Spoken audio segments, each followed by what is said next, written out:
Hello ladies and gentlemen, welcome to the stream. Today is October 26th, Thursday, 2023 if you want to know, and it is Saint Demeter and I have a name day, so it is a special day for me, of course, but it will be even more special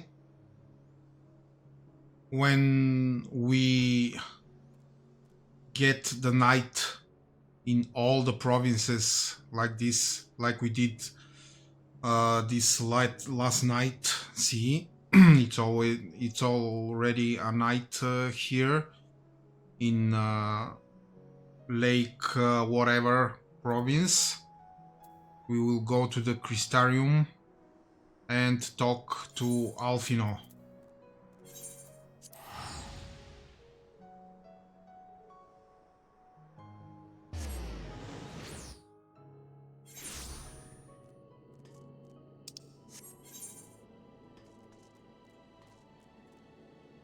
Let me just see something. Where was the...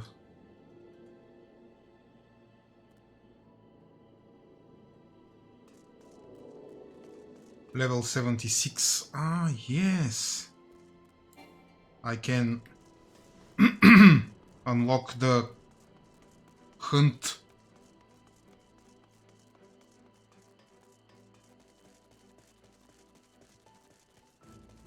Finally.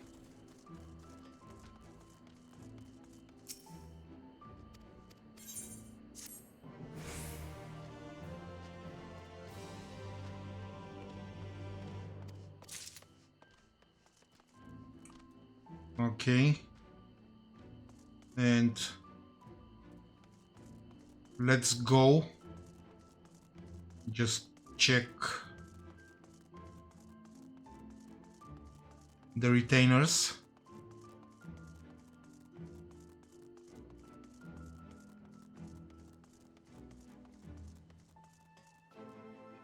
Oh no, it's up. Oh, for Christ's sake.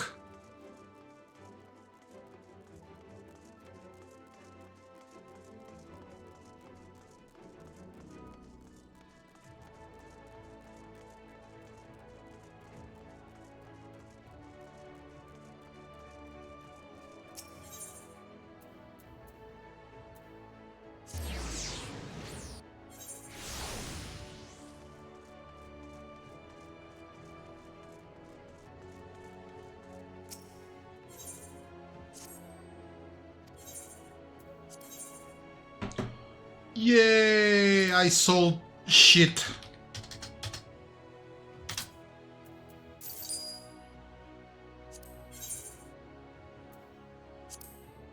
Claymore, adjust price. 54,000. Shoulder guards. Price 500. Like this.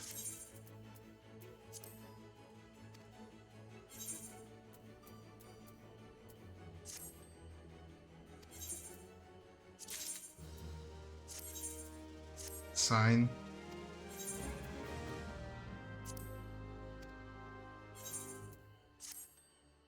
And Galena. Sign.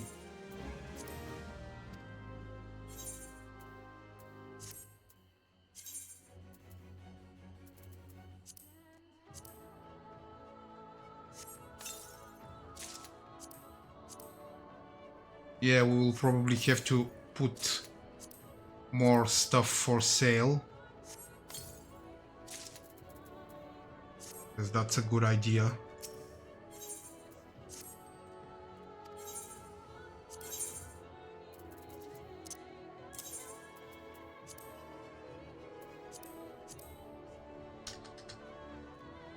$80,000.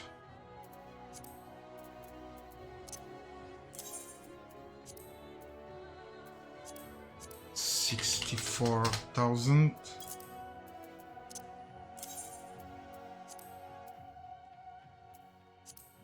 3,000.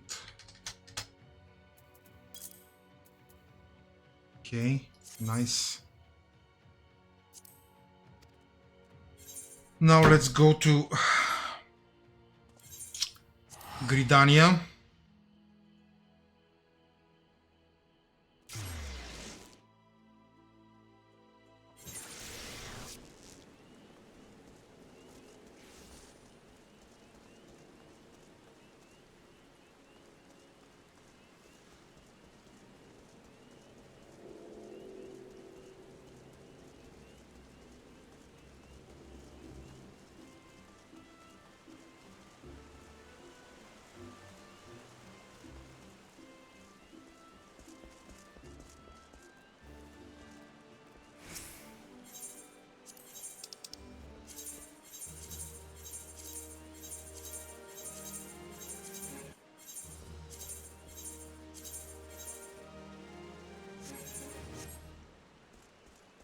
Okay.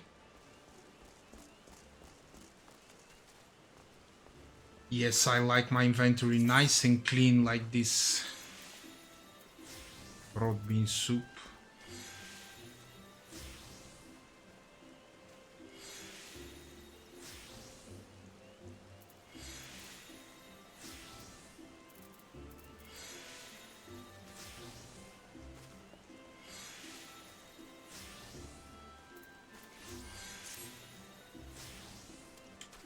Okay. Let's continue with the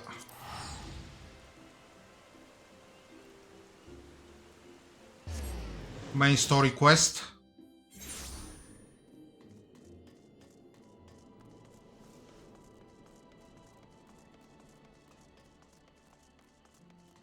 Hello, Alfino. Well, the Crystarium seems relatively ordered, wouldn't you say? The Exarch's speech must have been reassuring to hear. On the contrary, there is something jubilant in the air. I have a feeling this night won't be quite as peaceful as our hooded friend predicted. I think I shall take a brief stroll around town before retiring to my chambers. Once you've discharged your duty to Bragi, I suggest you do the same. Sleep well, Unskilled. I hope untroubled dreams find you and Alice both.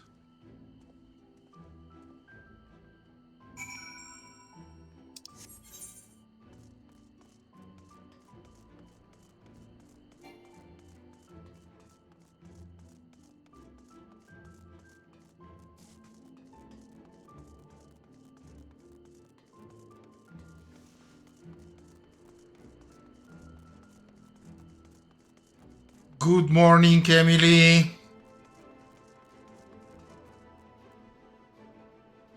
How are you?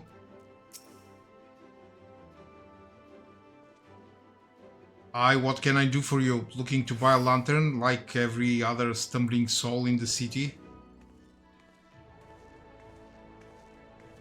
I see. Well, Captain Lina can rest assured that any potions I spot coming in will be set aside for the wounded. Hang on a moment. If you're carrying message for the squad, does that mean you were there then? The battle at Holminster? A stalwart lad like you might want to pay a visit to the Wandering Stairs, making himself known. I'm sure Glenard can introduce you to some interesting opportunities. How about he introduce me to some interesting women?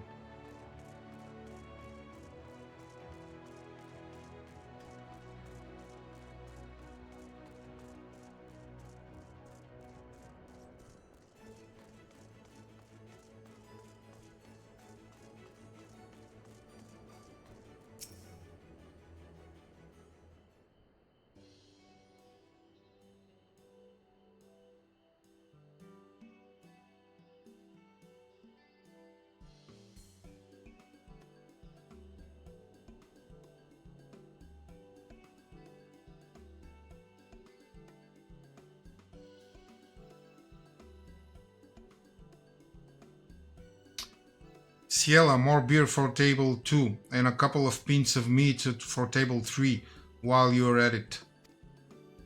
Coming right up. Sorry we're rushed off our feet this evening, sir. Can I get you anything? Drinks are on the house. Oh, that Bragi has a twisted sense of humor.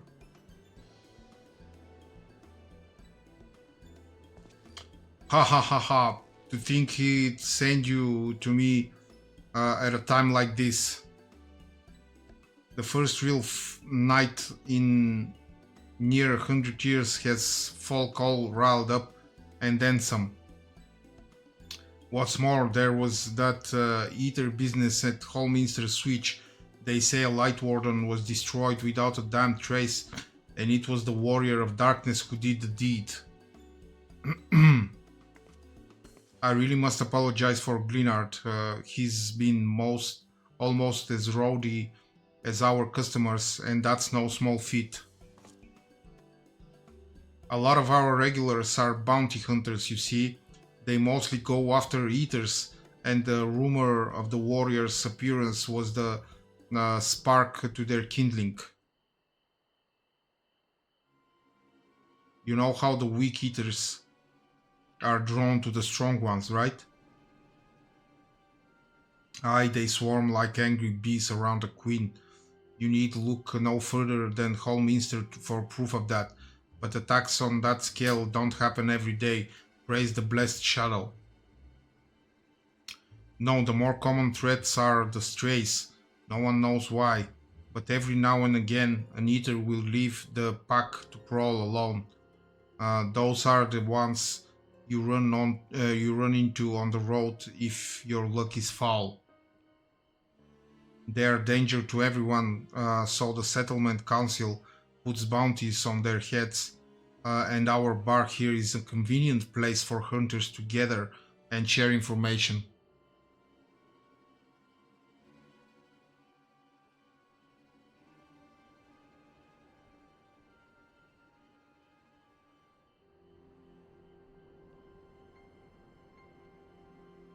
Okay.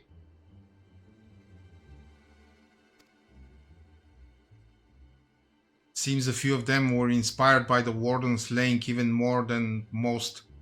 These are the types who have their sights set on the absolute worst of the strays, a class of eaters they've been dubbed as the cardinal virtues. The virtues showed up out of nowhere about 3 summers ago, and when historians heard the descriptions given by survivors, well, apparently they share an appearance with the villains who caused the flood. And if that doesn't send a chill down your spine, there's also reported to be as tough as reported to be as tough as light wardens, not the kind of prey you can take down single-handed. Our virtue hunters had all but given up, but knowing the warrior of darkness is out there has lit a fire in their bellies. Just look at them. That Hume over there with the oversized sword is grandson. He is in it for revenge, wants to recruit a comrade in arms as tenacious as he is. The Mistel lad is Lou Reek. Don't be fooled by those dewy cheeks. He's as hard a hunter as they come. He just lost a partner and seems to be on the lookout for a new one. That's Serik. Word is he seeks an expert in magecraft to help fight the virtue he's after. Last we have Giot, dwarf and drunkard both. Wanted to join forces with a healer and only a healer. Something about needing commander's wisdom. I've seen my share of competent veterans, and you have that look about you. Maybe you should introduce yourself to one of our hunters. Who knows? Together you might even collect the bounty on a cardinal virtue.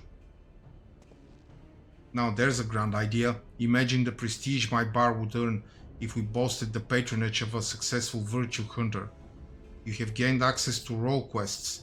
A separate quest line and story is now available for tank, physical DPS, magical range DPS, and healer roles.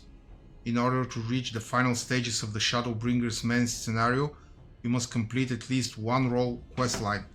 Speak with the Virtue Hunter at the Wandering Stairs to accept a quest offer. Okay.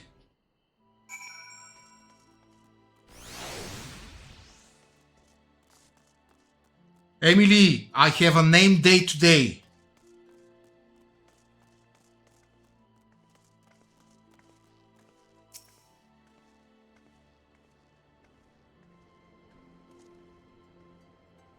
Yes, it's Saint Demeter.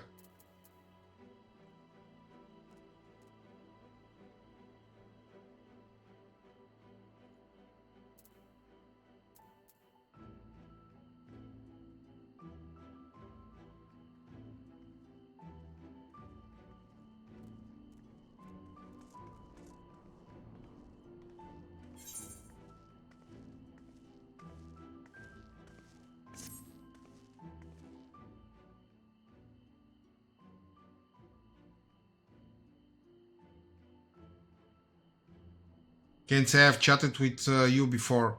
Think I'd remember if I had seen your fair share of fighting, have you? And wary besides, rest assured I've no secret designs. Name's Grandson, bounty hunter by trade, mostly sin eaters. When I first laid eyes on you, I had a feeling you were a tough bastard. The sort that must get mistaken for that warrior of darkness folks been talking about recently. That right? No. Thank you, Emily. Easy killer. I couldn't care less who you are or what you've done. The only thing I'm looking for these days is a like-minded partner. Someone willing to join me in the hunt of the biggest prize this side of Norvrant. I'd hear the details first.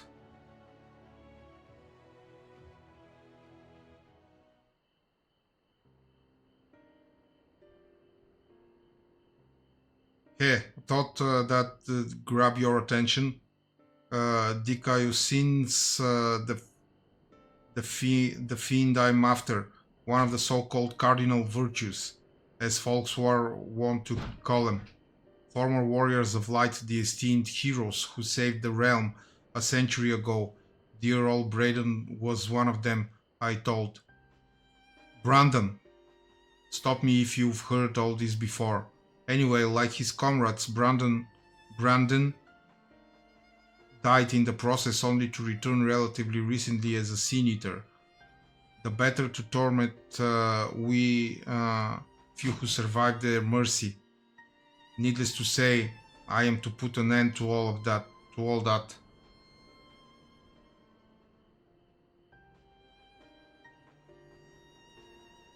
You've heard the pitch, so what's the answer?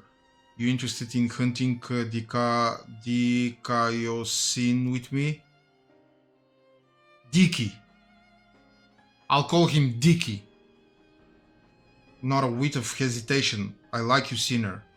Nevertheless, I'll need you to humor me and prove you're the dab hand I think you are, for my sake as well as yours. I've heard reports of stray eaters drifting close to the Crystarium. Come with me and put my mind at ease.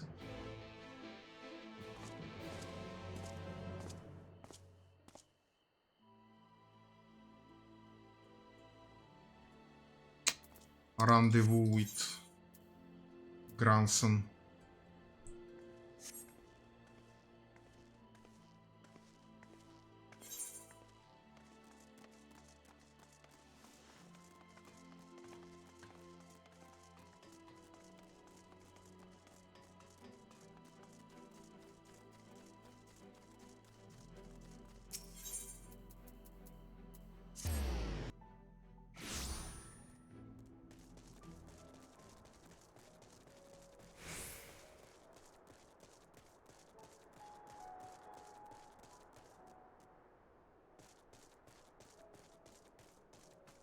Aha, I see.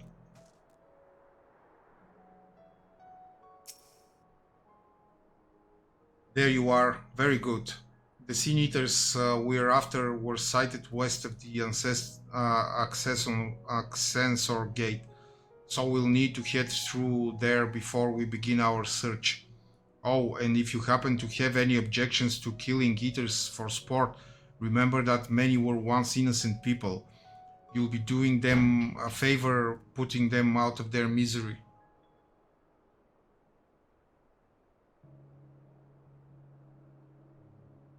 There is a secret fifth quest line if you do all four. Unfortunately, I don't have a magical DPS leveled up.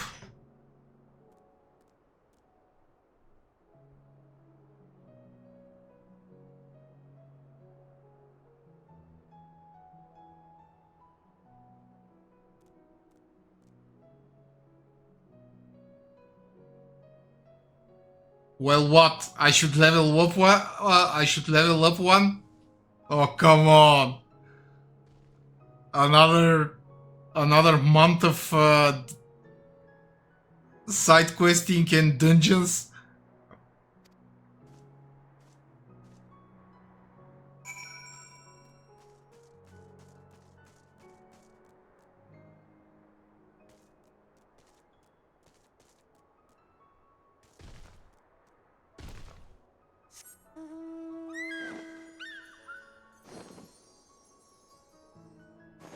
How about I complete the main story quest and then level up other crap?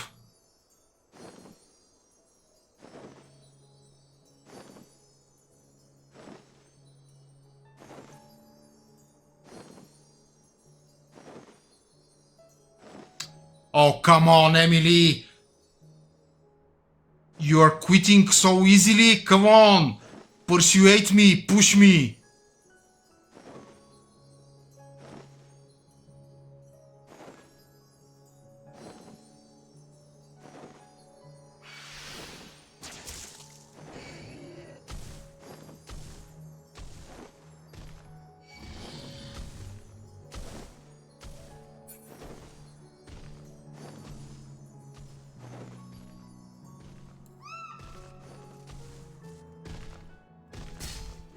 Oh, for Christ's sake.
Is that good enough for you, grandson?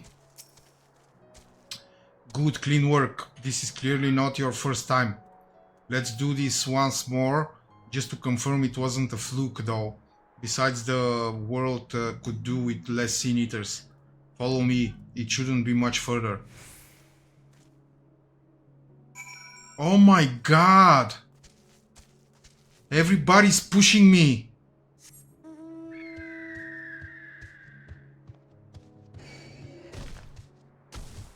Fuck off, tree.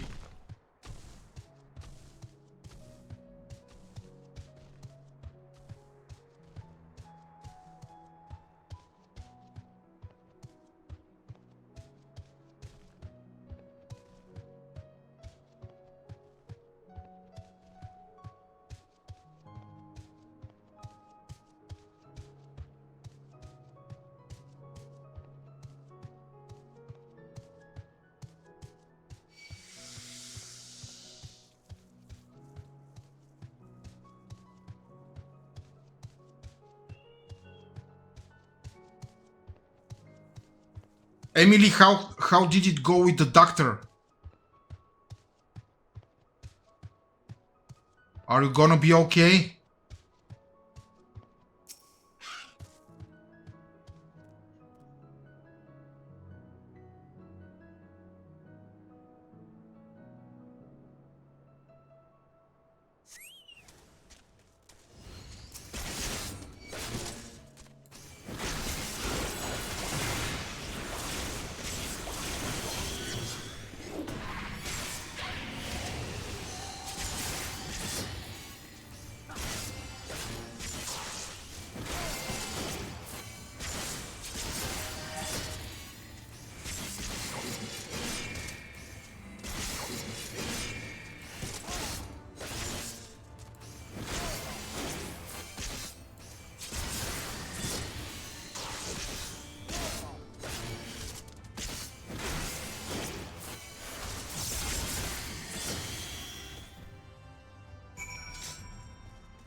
Yeah, that'll do. You're exactly the sort of man I've been looking for, and thank the gods for that. My apologies for subjecting you to such a silly test, but I'd rather not have an amateur death on my conscience. Let's head back to the Wandering Stairs and make this official, shall we? Okay.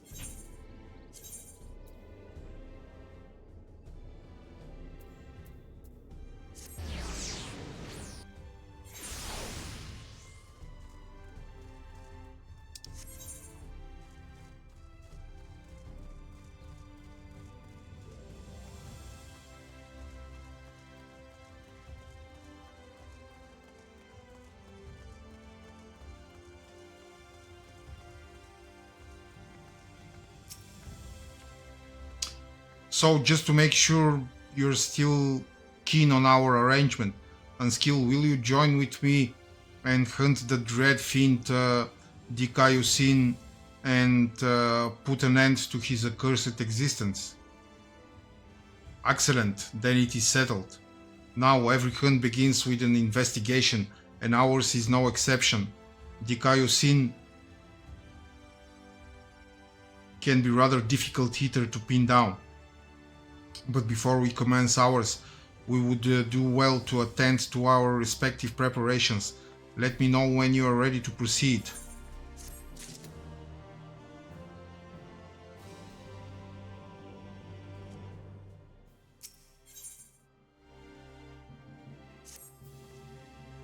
All set to embark on our great hunt, Unskilled? Then let us be about it. Before you ask, I've no intention of leading us out into the wilds without even an inkling to Dikaiusin's whereabouts.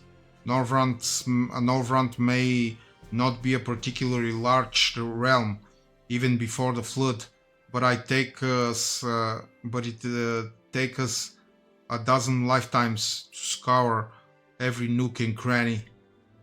So we'll start by asking around the place and know for a fact Dikaiusin has attacked before, the village of Wright on Kalusia. While I don't have reason to believe he will return, I'd like to think that the survivors might know something of value. After all, you can be sure that they haven't forgotten the day the bastard came through. So let us be off then.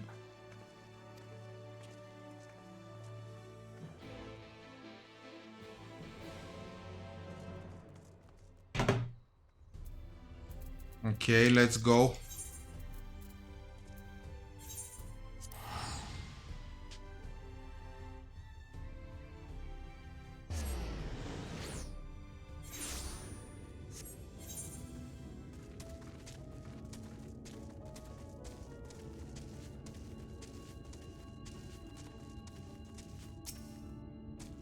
Welcome to Wright. I reckon it might not seem like much to you, but to me, never mind. I'll save that conversation for after.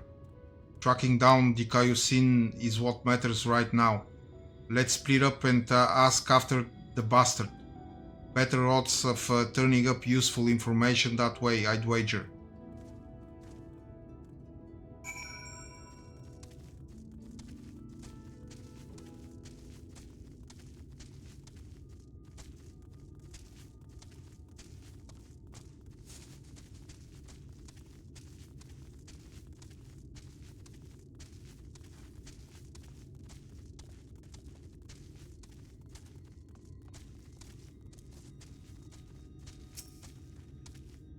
Ah, what? What do you want with me? The Sin Eater, the one that came and killed everyone? Oh god, is he here? Then why are you talking about him? Oh, I knew I should have stayed inside. There's nothing but death out here now. Death and horror and eaters and gah!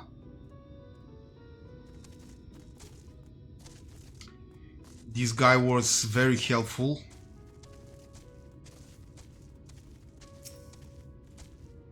Huh? Where did you come from? And what do you want with me? Dikaiusin, the thrice-damned eater, that spitting image of a gadget knight, that Dikaiusin? I can help you. All I know is that when he came, he wicked white. If you had seen the carnage, you would. I'm sorry, I can't talk about this.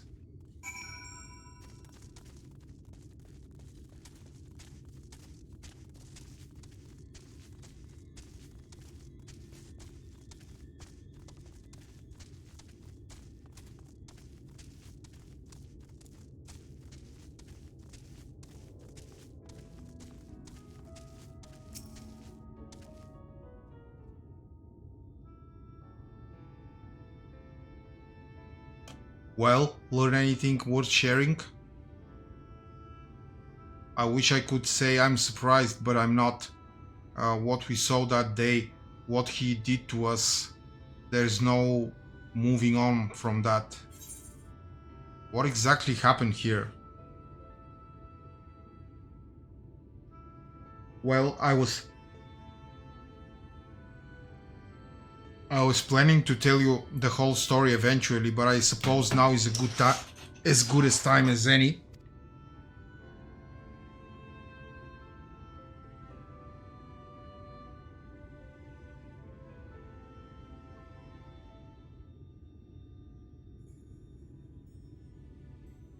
I was born and raised in Wright, lacking any real prospects.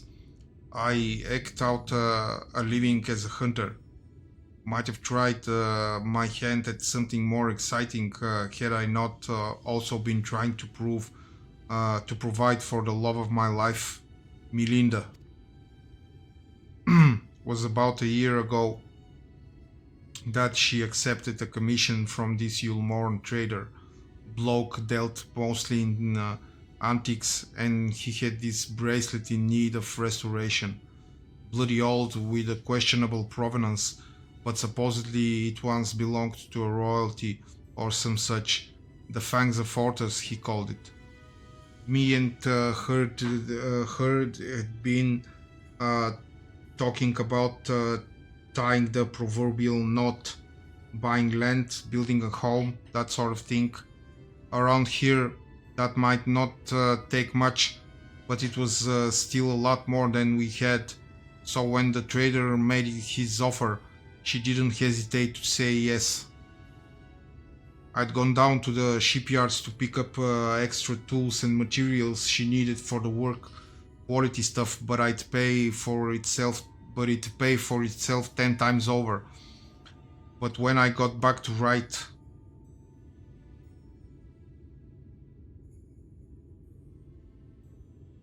the Kaiusin had been busy. I spied at least a dozen newborn eaters fluttering about, trying to make sense of their new lot. The grandmother who lived next door and shared the fruits of her orchard with us. The gruff woodsman who'd brought firewood to our doorstep in the dead of winter, both of them reduced to mindless fiends, just like that. There wasn't time to mourn or to think. I started looking for Melinda. And then there she was, alive and well. Our eyes met, and we knew it was going to be alright.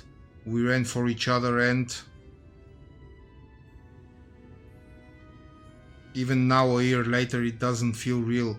One moment she was there, right there in front of me, and the next she was. Dikayusin knelt and took the fangs of Fortus, then left, leading a host of sin eaters out of Right. But Melinda, I still couldn't see her as anything else. She wouldn't budge. She just hovered there and stared, waiting for me to end it. Well, I could never say no to her, not once in the years we'd been together. For all the times she'd welcomed me home with a bowl of hot stew, all the times she laughed at my crude jokes and gave me counsel when I was losing my way.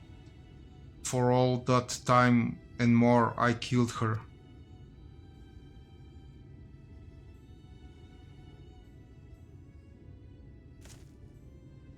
I swore then and there I'd have my vengeance. Dikayusin would die by my hand. I carved the scars in my flesh to mirror the ones he left on my soul, an enduring reminder of the vow that I never dare stray from the path. There, all done. No need to wallow in it.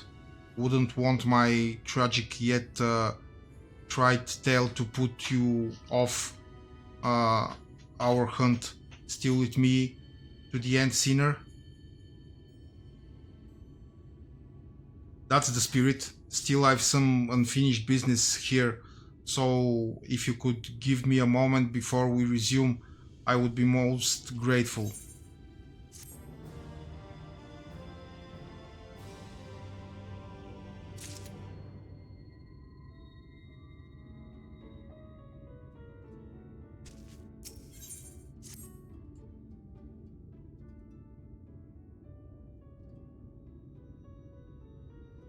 Sorry to have kept you waiting, sinner. I'm sure you're eager to get back to it as am I. Trouble is, in your absence, I failed to turn up any information as to the whereabouts of Dikayusin. There is one line of inquiry I've yet to pursue though. The Fangs of Fortus, the bracelet my beloved was supposed to restore and that the Eater took with him when he left Right. I'll be right back. I'm gonna put some short pants because it's warm.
Ah, that's better.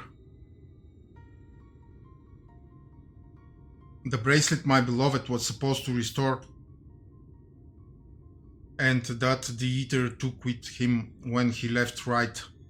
Sin Eaters are mindless fiends driven only by base instinct. Everyone knows that. They've no need for worldly possessions.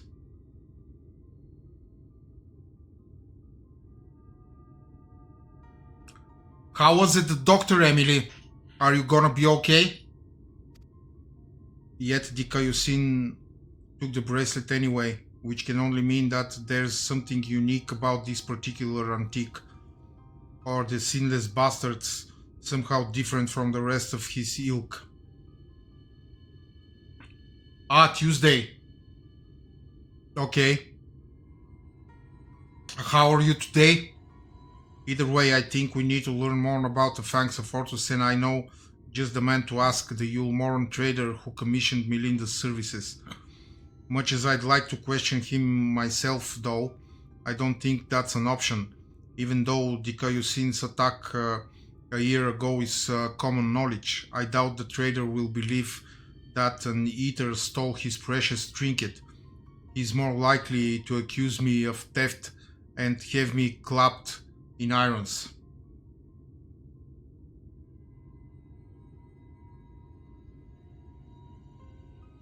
Ah, okay, that's good news.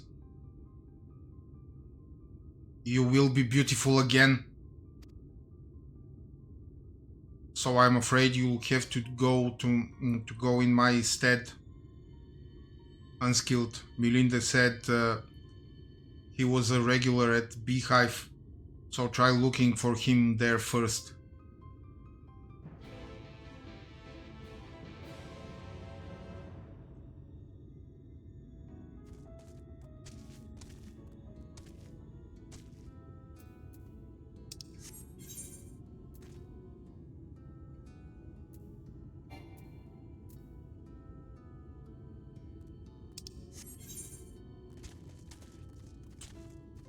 Okay, that's going to be a long trek.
Marry me and you will have everything you wish for.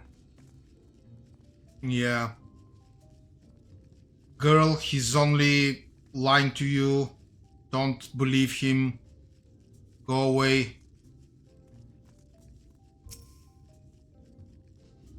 Hmm?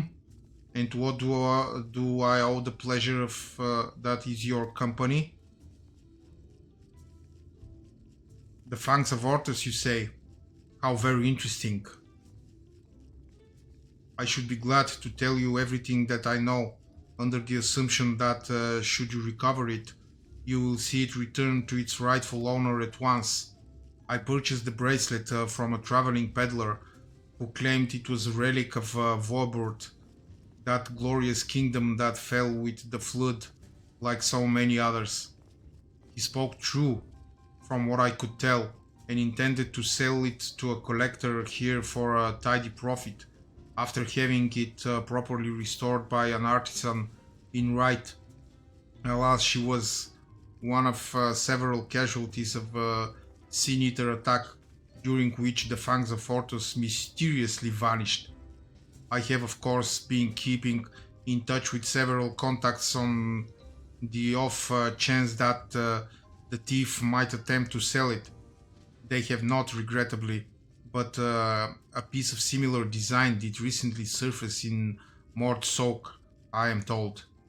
I was planning to dispatch an agent to investigate, but you seem more than capable of fulfilling that role.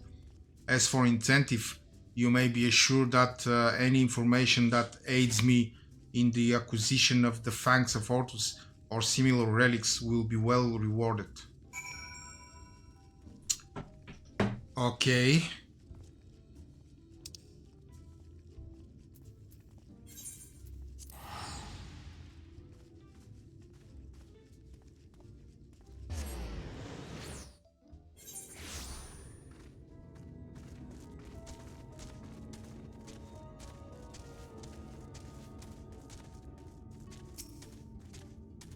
So, what did our industrious patron have to say?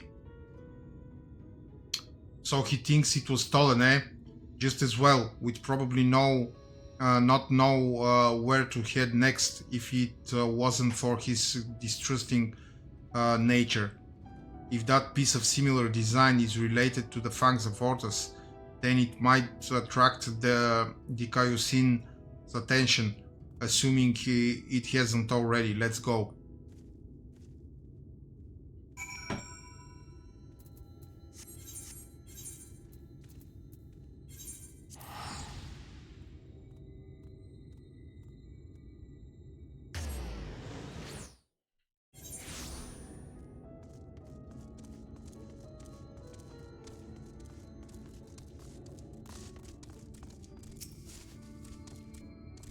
Fine weather we're having today in Mordsok, isn't it? No such thing as a thing without value. That's the creed of these folk. We'll find no shortage of Vorburit trinkets here. Finding the right one, on the other hand, is the challenge.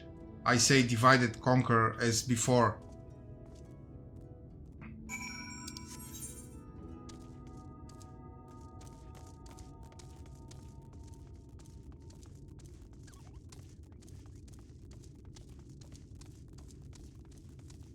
Flea-beaten scavenger. Oh my god. Fleas too?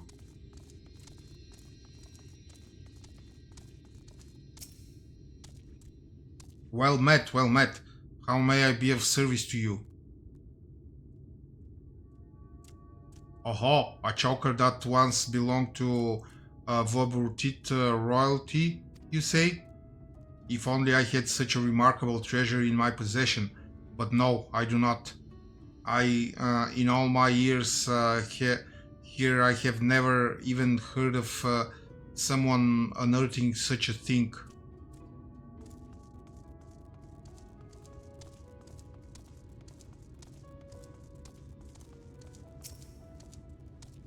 Yes? Do you have business with me, traveler? Ah, the Vorbutit choker. as that was all the fuss is about, as that what all this fuss is about, then you're in luck, for my husband has yet to sell it. Once we realized how valuable it was, though he insisted on carrying it with him at all times. If you're not willing to wait for him to return, you could try to find him at the ruins where he's scavenging for relics. They're not far.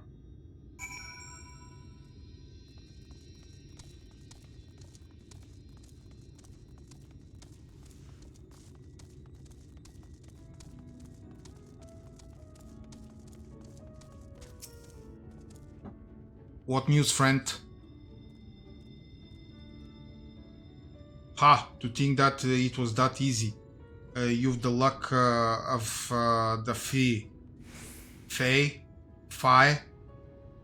But we need to hurry. If my theory is correct, then so long as that scavenger has the choker, he's a target of Dikaiusin.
Mercy, mercy.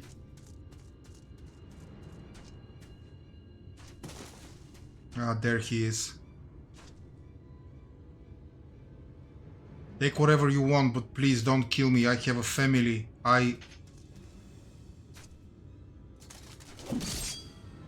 Please, I beg of you. Ah!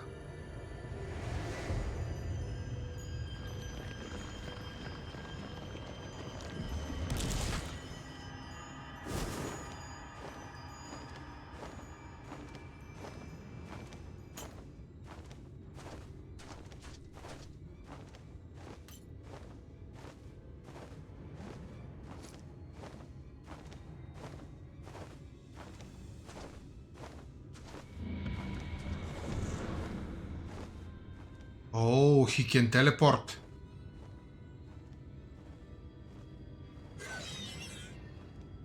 Please, please.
Shame you missed the fun. This one bit off more than he could chew.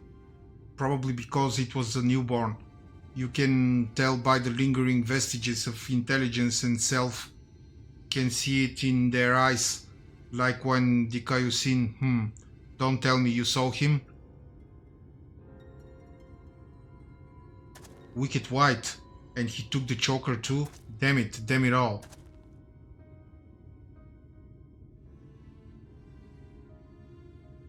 It's just like right. I was too late to save him. Just like I was too late to save her. But not again, never again. I'll hunt you to the ends of the world, Dikayusin. Vengeance will be mine. Right, yes, neither the time nor the place. More eaters could be about.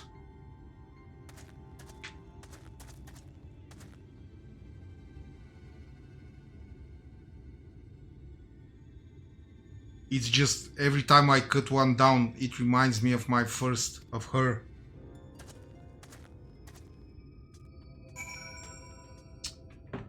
Okay, I'll be right back in 20 minutes. I will have dinner and we will see each other again. Be right back.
Okay.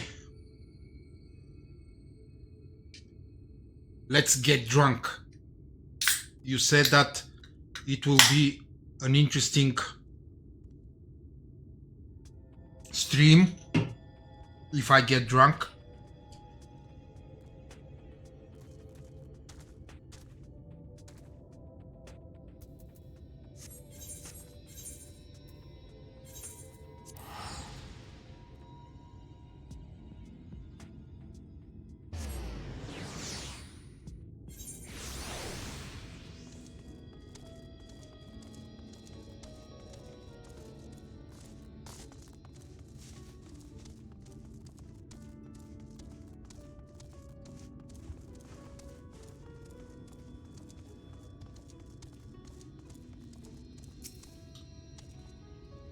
We might have failed to stop him this time, but what matters is that we'll both live to see another day. Pity the scavenger didn't, and the wife doesn't yet know she's become a widow. Sod it, I'll tell her what happened. I've been there, so maybe it'll help me to find the right words. Not that there are any. Afterwards, I'll have a good think about our next step. Don't let me keep you from your other affairs, Unskilled. We'll speak again soon.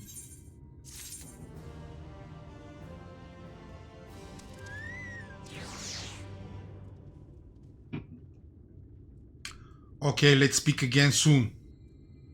In order to undertake this quest, you must first complete the main scenario quest, A Fitting Payment.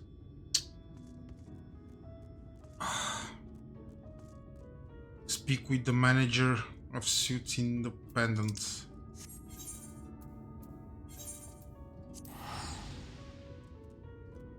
Oh, I think I will have a long talk now with the annoying ghost.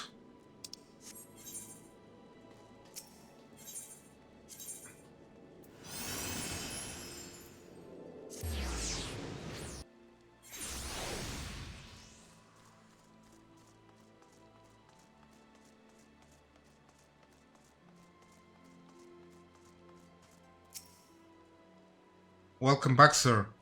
I wonder if anyone can sleep with the city in such an uproar.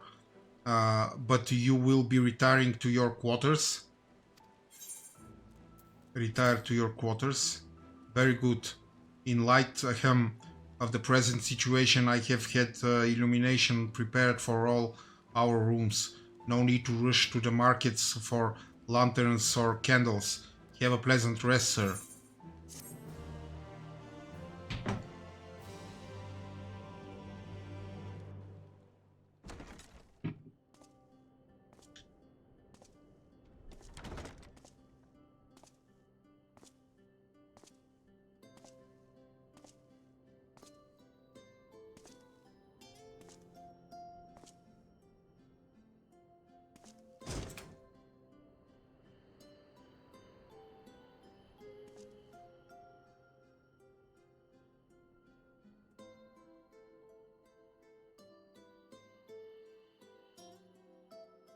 There he is. So it's your lot's turn to be the Warriors of Darkness, is it? It's funny how things work out.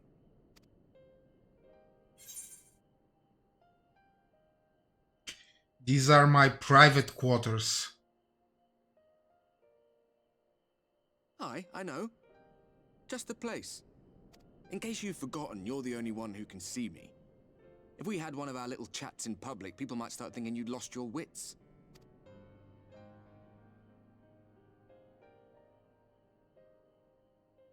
I don't want to talk to you. Twins who are with you. I remember them from our battle in the Source. Are they your friends then? Through thick and thin? Yes, one of them has a crush on me, the sister. Aye. Then I suggest you keep them close. It's when you charge ahead trying to save someone else that you end up losing those you love. Not that you need telling, I'll bet you've lost plenty. But I wonder, what will it cost you this time? I don't remember when it was that I learned regret wasn't worth the bother. You get numb to it all over the years. The lost comrades, the broken promises, the abandoned principles.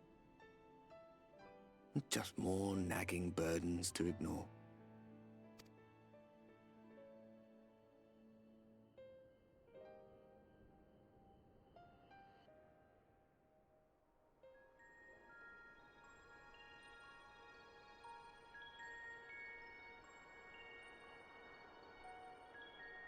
So this is what the light was hiding.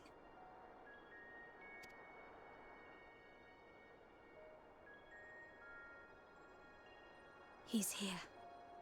I must go to him.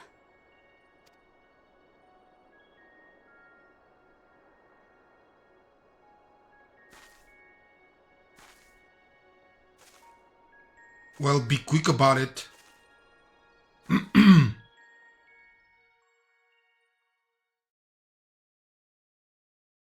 Meanwhile, inside an Imperial Magitech facility in the Source.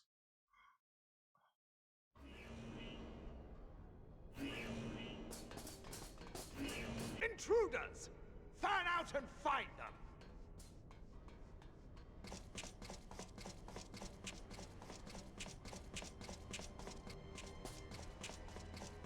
Out of my way!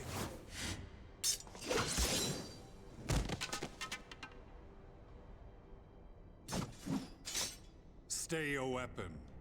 We are not your enemy.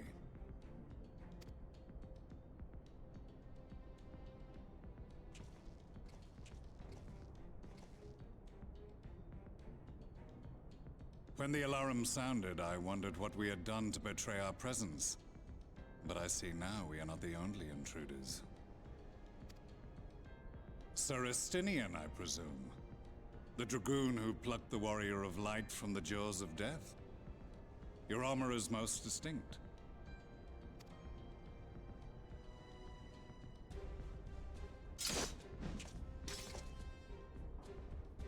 Much as yours once was. But even without it, I see a former legator still has eyes and ears in unexpected places. Van Baelsar, in the flesh. Though I understand you prefer Shadow Hunter.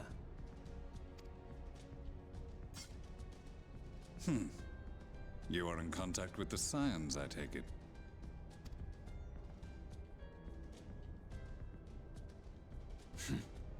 Through no choice of my own. They tracked me down and conscripted me to their cause. Oh, poor you. The receptionist was trained as a spy. Not that anyone can escape that Baldessian woman once she has caught the scent of your ether. If they have resorted to using freelancers, I must assume their attempts to wake the afflicted have failed. And what of their champion? Away on other business. Thus, it has fallen to me to root out any trace of the Empire's new weapon.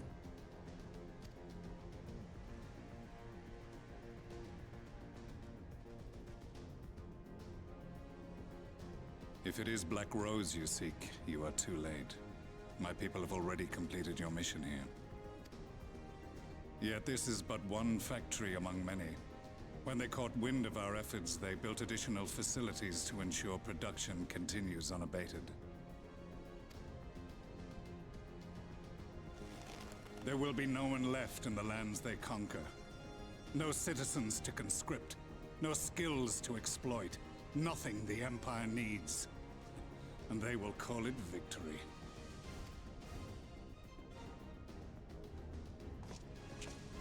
What exactly does this Black Rose do? The gas is described as a poison, but its actual effect is more arcane in nature. It was created to disrupt the ether in living beings, to bring the flow of their life energies to a standstill. Inhaling even the tiniest amount will cause all bodily functions to cease, much as a potent venom will stop a man's heart. Released over a city, Black Rose could conceivably kill every inhabitant, and all without damaging a single structure. Search every corner! Rouse the barracks if you have to! I want this facility secured! I have more questions, but now is not the time. Sir Estinian, I have an offer for you, but I will make it only once.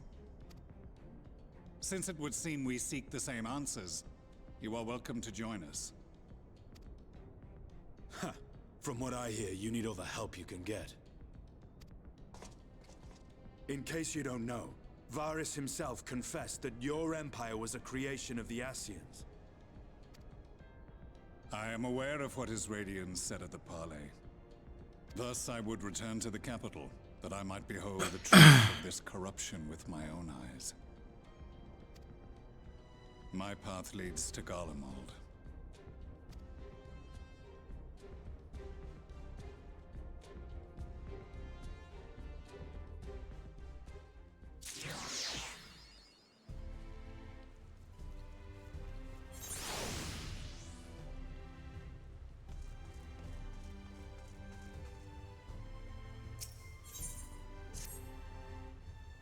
Begging your pardon, sir, but do you perchance intend to head outside? If so, I would strongly advise you not to stray too far from the Crystarium. Word has it Yulmore has dispatched its military to Lakeland. Given the timing, one can only assume that they do not welcome the return of night. Even now, the Exarch is in the Ocular, deliberating a response. Oh, I have another unlock.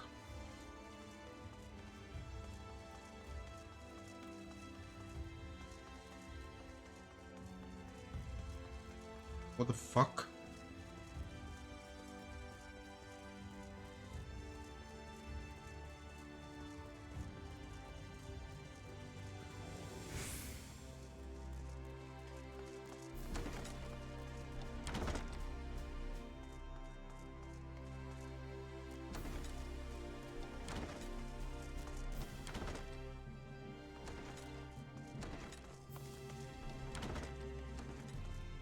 How do I get to this?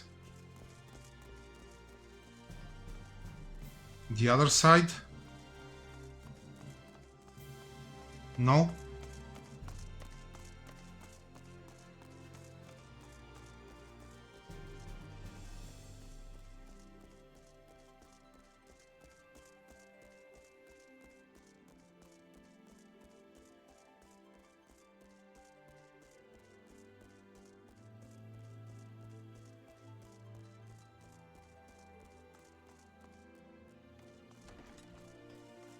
Oh.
You have come at a good time. As you may have heard, we have something of a quandary on our hands.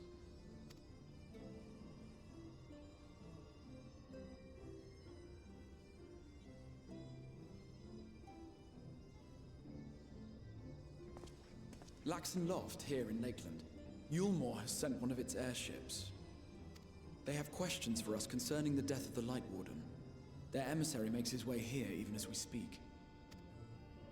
I suppose the sky does rather give the game away. Indeed. 'Twas inevitable they would come knocking. The only question was how soon.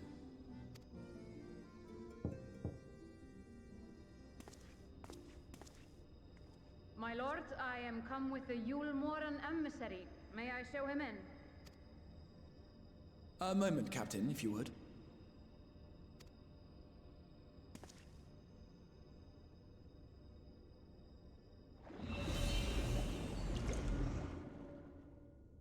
Everyone, gather round.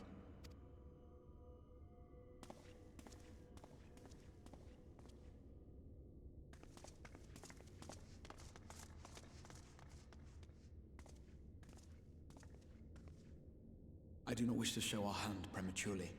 Forgive me this liberty. Vanish.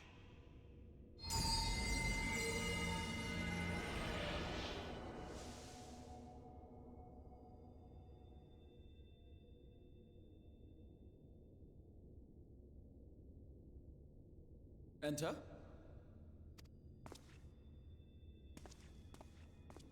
Hi, Laura.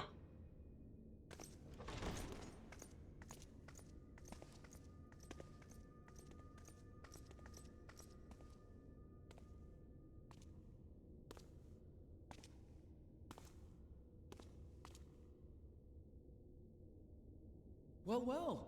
The commander of the Yulmoran army himself. To what do I owe the honor, General Ranjit? I'm fine, thank you.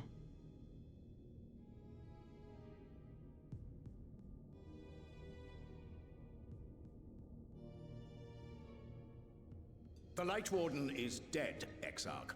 Were your people responsible? You are clearly in some haste, my lord. But before I address your question, you must allow me one of my own. What is your motive?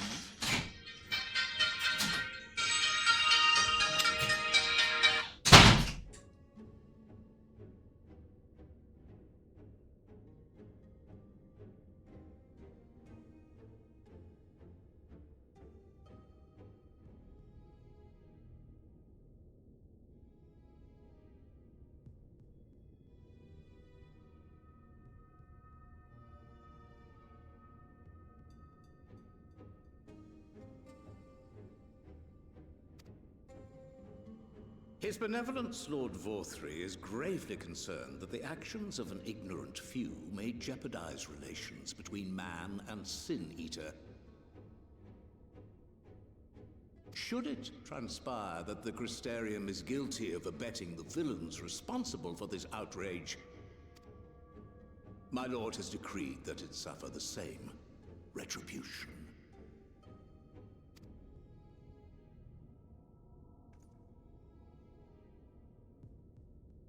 I see.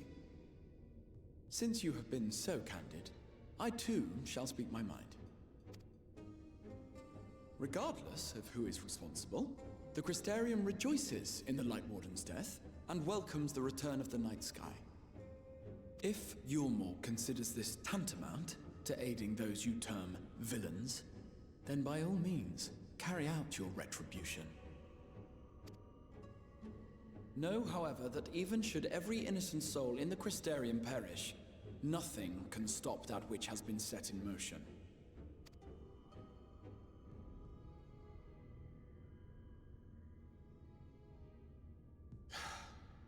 Folly. The death of one or 1,000,000 Sin-Eaters changes nothing. The world is dead, and writhe as we might, like maggots in its rotting course, it will not be reborn. Only by my master's grace may we live out our days in peace. But I waste my breath. You have made your stance clear. I shall relay your words to Lord Vorthry. In the meantime, you would do well to counsel any here who have done more than merely rejoice in recent events, to throw themselves upon Yulmore's mercy, promptly.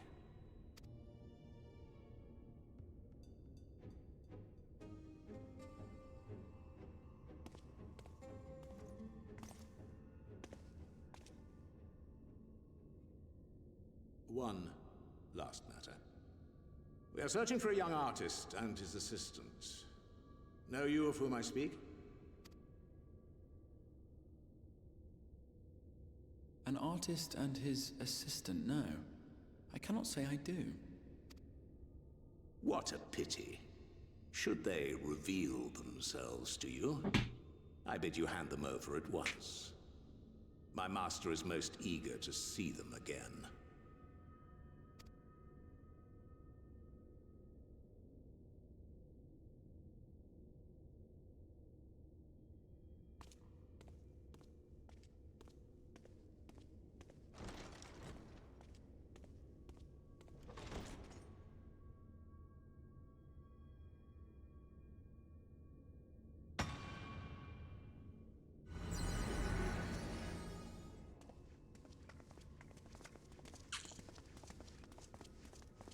Yeah, Ranjit is cool, he knows Kung Fu.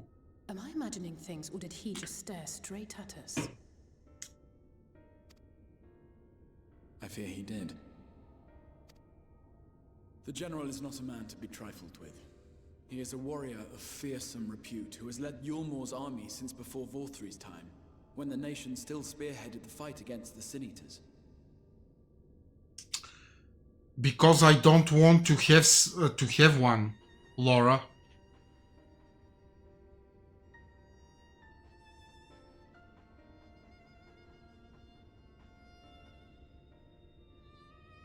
My moderator...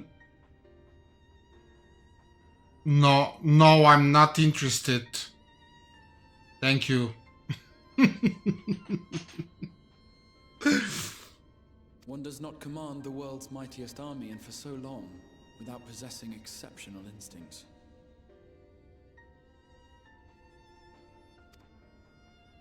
If Yulmore chose to send such an individual, we must assume this talk of retribution is more than an idle threat. Well, she wanted me to reply her in person.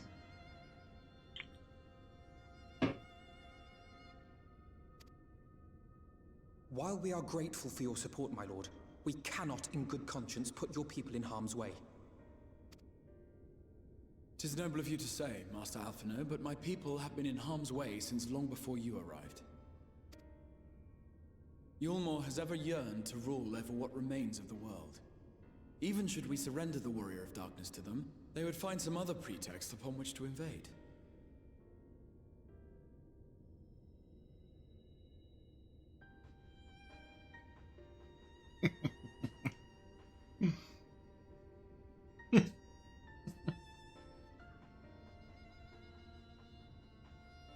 The people of the Crystarium know this only too well, which is why, when the time comes, I am certain they will fight to the last man. If truth be told, I would not have been surprised had Ranjit declared war here and now.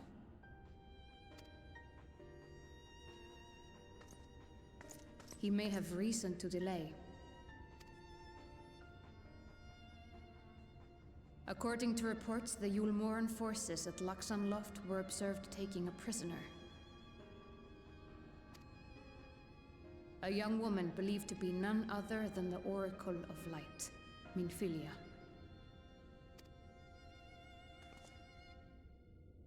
It may be that General Ranjit wishes to convey her to Yulmore before commencing hostilities. Having mentored generations of Minfillias, it would not surprise me if he had made her capture his chief concern.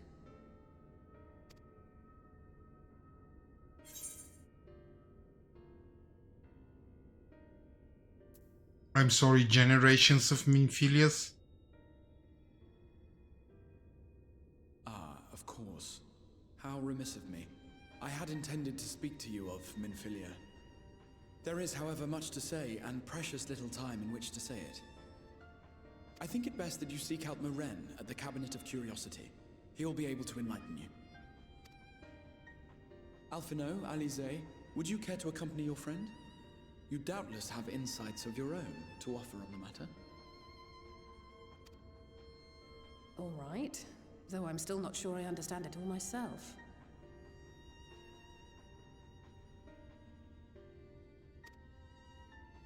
In the meantime, I will set about making provisions for war.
Yes, if you're after books pertaining to the Warrior of Darkness, I'm afraid most are out on loan at present.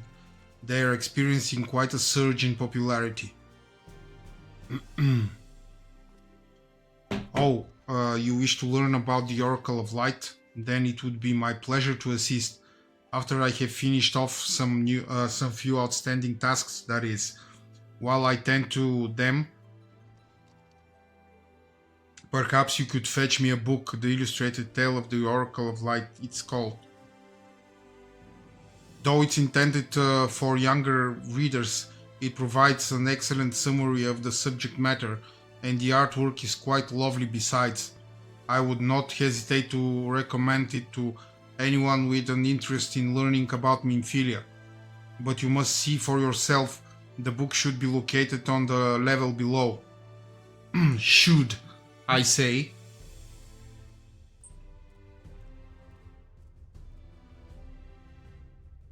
For a while there is a place for everything here. Not everything is always in its place, despite my best efforts. In short, if the book is not where it should be, it will almost certainly be somewhere it shouldn't. So good luck.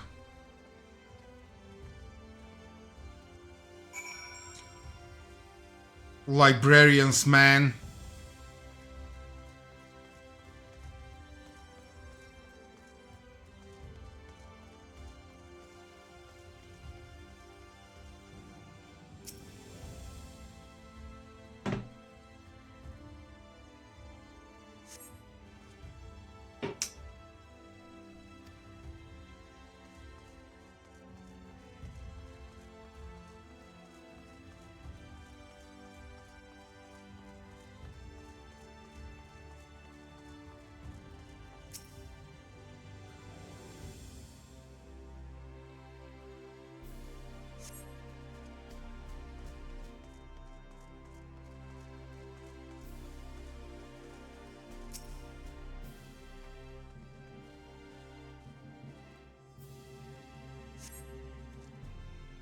Just as your eyes begin to blur, they finally come to rest on a copy of the illustrated tale of the Oracle of Light.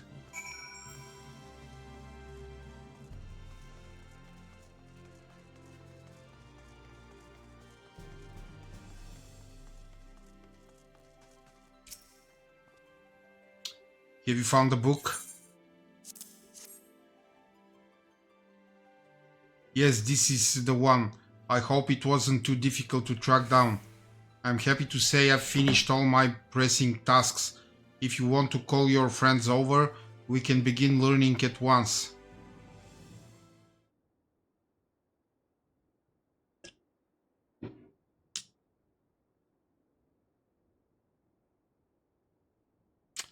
Without further ado then, it began 100 years ago, when the flood of light threatened to swallow Norvrant. Just as all seemed lost, a savior appeared who halted the all-consuming radiance, a maiden with hair of spun gold and eyes of clearest sapphire. Naught was known about her save that her name was Minfillia, and for delivering the realm she came to be revered as the Oracle of Light. After stopping the flood, the mysterious maiden vanished without a trace, but 15 years later her name would unexpectedly appear in the annals of history.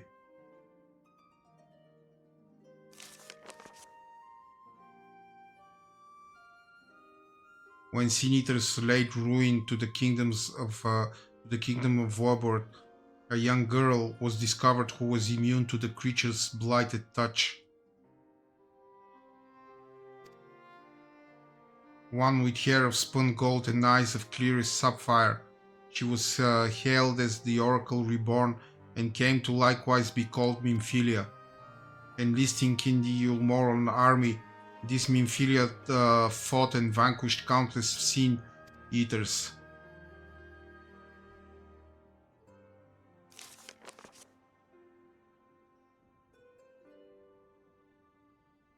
Alas, like so many other soldiers, she eventually met her end in battle. Yet with her dying breath she whispered into the grieving comrades, Minfillia will return. And true to her words, some years later another young girl was discovered who possessed the selfsame eyes, the selfsame hair, and those selfsame powers. She too took the name Minfillia. She too fought Sin Eaters as a soldier of Ulmor, and she too fell in battle. Many more were to follow in her footsteps, and so the cycle continues to this day.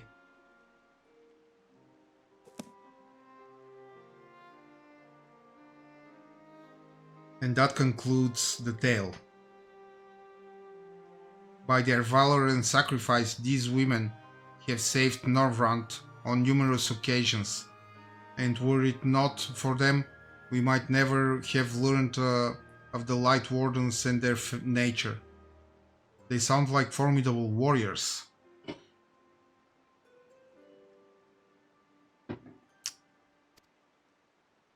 Some, perhaps, the truth is rather less simple. Though the Oracle is reborn with certain common traits, she does not inherit the memories of or the knowledge of her previous incarnations. All of the Minfillias thus far were discovered as ordinary girls, unversed in the ways of war and ignorant of the power they harbored. While some embraced their fate and devoted themselves to training, others did not, but all were made to face the Sin Eaters, and all died to keep our hopes alive. What can you tell us of the current Minfillia? She was found by the Ulmoran army some 10 years ago and taken into their care, or rather their custody. She was a prisoner in all but name, for by that time, under Lord Vathri's rule, Ulmor had already abandoned resistance in favor of decadence. Minfillia was an uncomfortable reminder of the war they no longer wished to fight, a potential threat to the peace, and so they kept her under lock and key. For a long while, we heard nothing more of her. We couldn't even be certain she was alive, save that it was in the Ulmoran's best interest for her to remain under their control. But then, 3 years ago, a gallant soul stole into the city and rescued her from their clutches, just like a hero from the tales. Indeed, well, I believe we now have a good grasp of Minfillia's tale. Thank you for your time, Morin. Might I trouble you for a word, Unskilled, outside?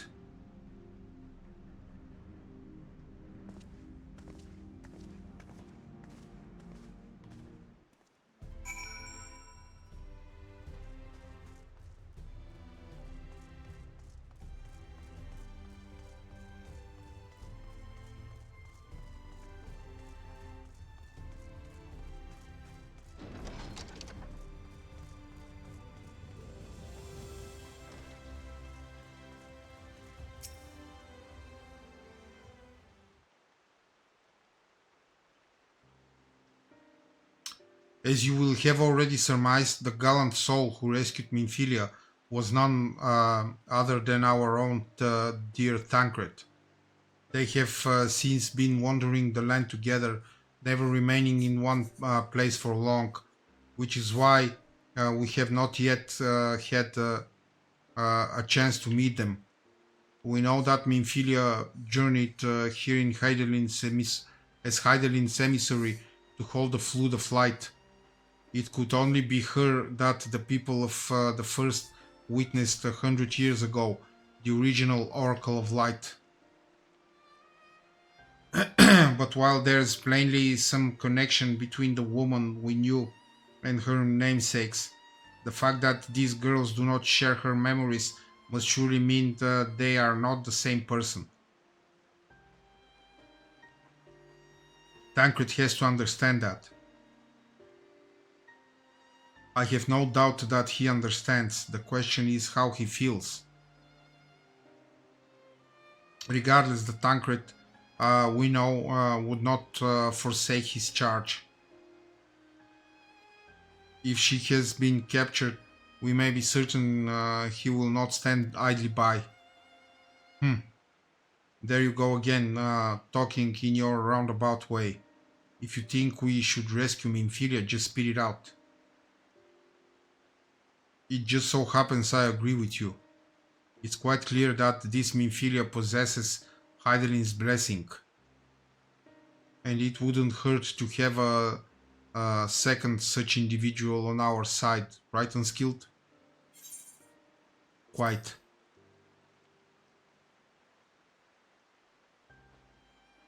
I see you've made up your minds. Exarch, what brings you here?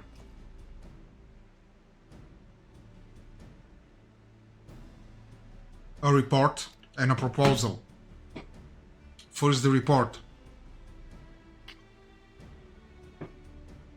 Our scouts have confirmed that the Ulmorn forces at Laxon Loft do indeed have Minfilia in their custody. For the present, they are holding her there, but we can be certain they will move her to Ulmor ere long. Should that happen, we may be forced to give her up as lost. So if we mean to act, we should do so quickly. Which brings me to my proposal. I ask that you entrust this undertaking to us, the people of the Crystarium.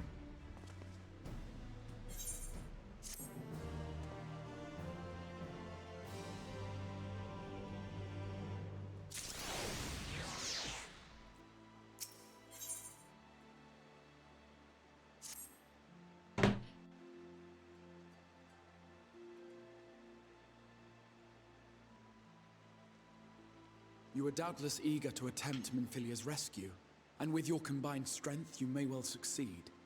But as I said earlier, I do not wish to show our hand unless absolutely necessary.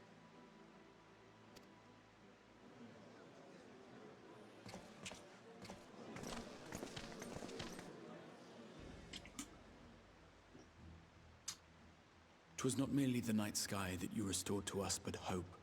Hope for the future of Norvrand. Unlike you, we cannot contend with the Light Wardens, but so long as hope burns in our hearts, we will fight on regardless. This I will prove to you.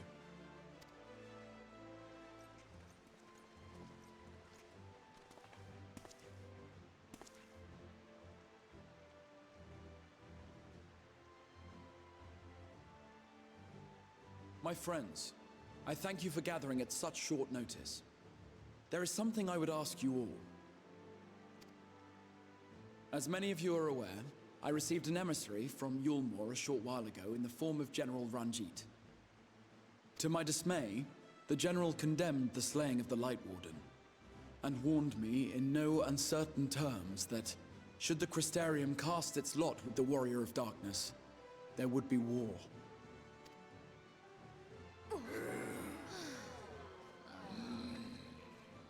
Let none be mistaken. We would be hard-pressed indeed to resist the might of Yulmore. Some would even call it suicide. And yet my heart cries out to fight. Better that than relinquish the hope that swelled in my breast when I beheld the night sky for the first time in 100 years.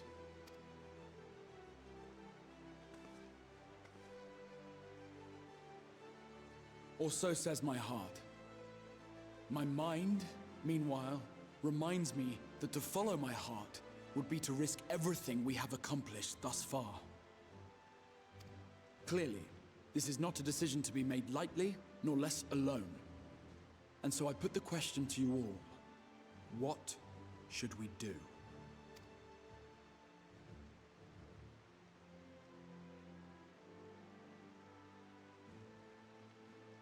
My lord, you already know our minds. It brought tears to our eyes to witness the knight's return. The whole of Norvrand deserves the same, and not just because some children's story tells us so.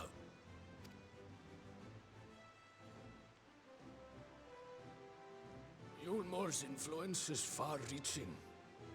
Should war break out, trade would be subject to restrictions. The flow of goods will dry up, and we will struggle to make do with what little trickles through. But make do, we will. Aye, we can weather such hardships. Is that not the very thing the Crystarium was built for?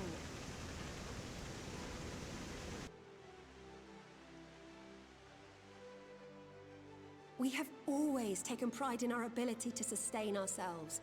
Not just to endure, but to thrive. When all falls down around you, rise up. Those were your words. There may come a day when all hope seems lost, but even should the rest of the world give in to despair, we shall not.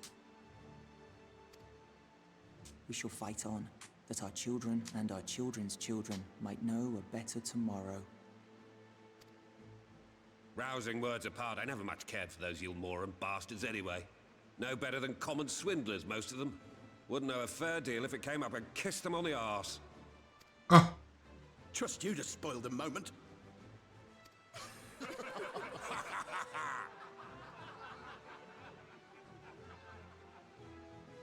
It appears we have a consensus.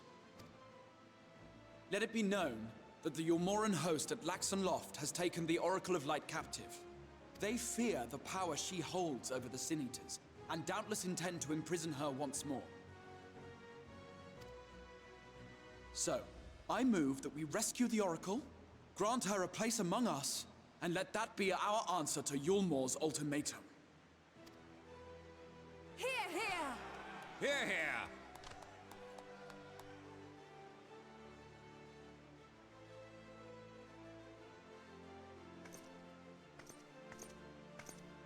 In planning a strategy for the rescue, I open the floor to you all.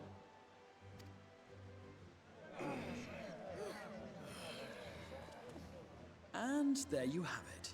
If Yulmore wishes to denounce us as villains, then we shall embrace our villainy. Will you do so as well? Why not? I would have always wanted to be a We will villain. not be outdone. Consider us your partners in crime.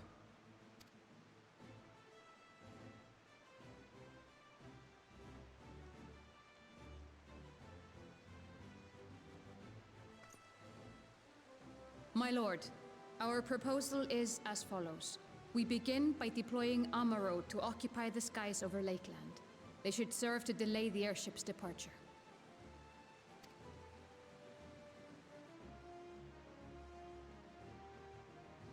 At the same time, we scatter dream powder from the air.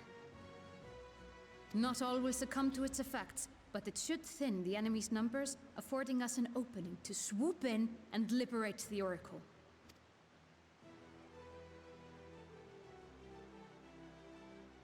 Very good. See to your preparations.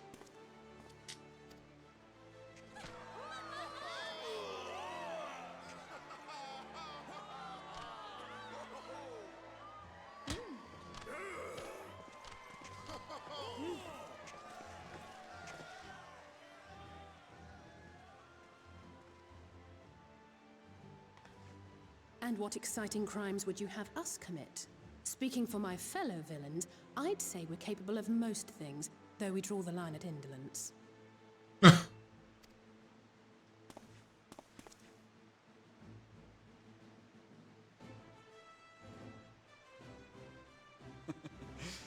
If excitement is your desire, then I bid you join the guard.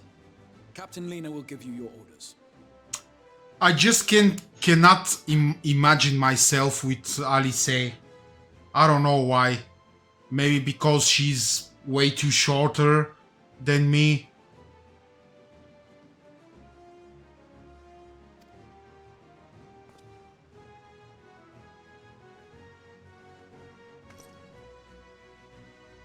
But this bunny girl is alright. She's 17? Oh, hell no. Sorry, Alice. You are a minor.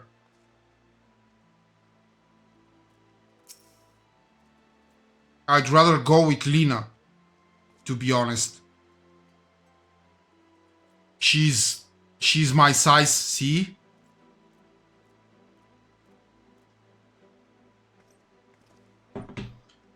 So you'll be joining the guard, but however highly the Exarch thinks of you, you will receive no special treatment from me. Is that clear?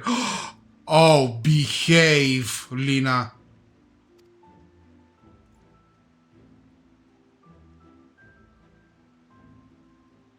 Where's your salute, soldier?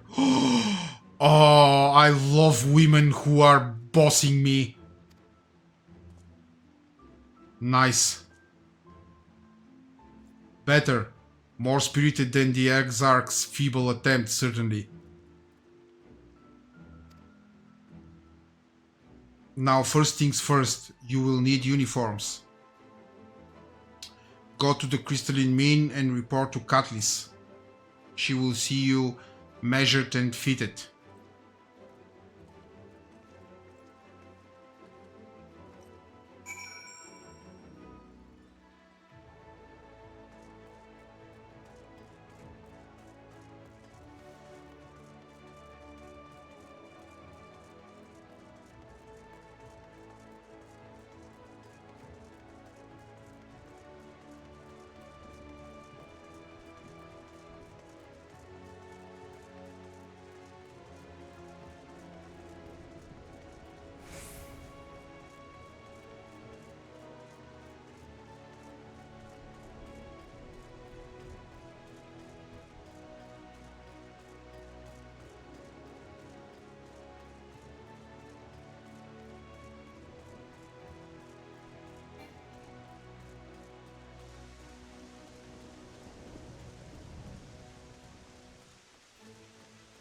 This parasol is so ridiculous.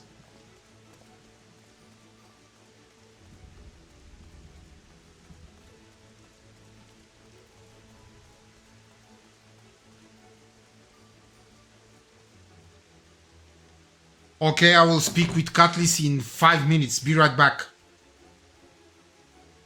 I gotta go throw away the beer can, of course. Because otherwise, if my wife catches it here, forgotten, very bad things will happen to me, so I'd rather not. Be right back.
Okay, now I'm properly drunk.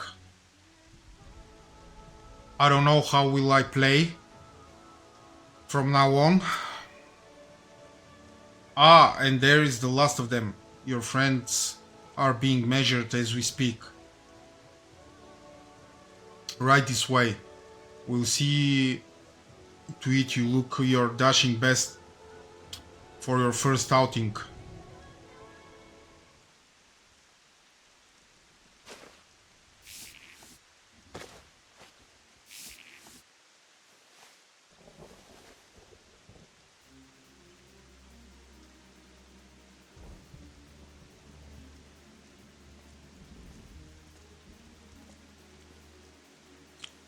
Done, are you? Let's have a look at those numbers.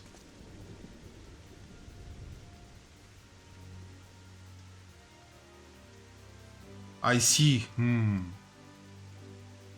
How goes it? Sorry, Captain. I'm afraid we don't have anything on hand that's ready fit. But we do have a few that are fairly close. We should be able to make them work with some minor adjustments. Very well then, see to it, and have the uniforms delivered directly to the field. I shall take this opportunity to brief you on the mission.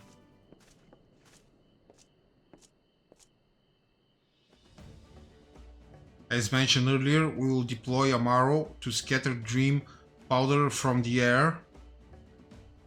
Once the powder takes effect, an elite unit will storm the fortress to rescue the Oracle.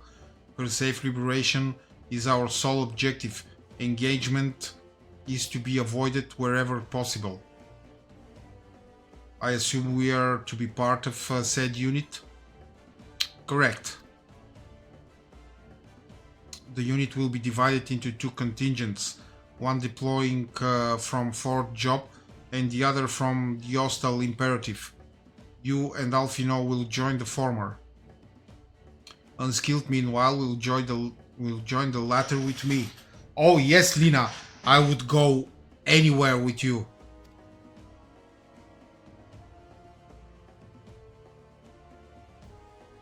Before you proceed to your positions, you are to report to Chesamil at Spagirix. She will issue you with a serum to ward off the effects of dream powder. We shall be on our way then. Take care, my friend, and we will see you in the field.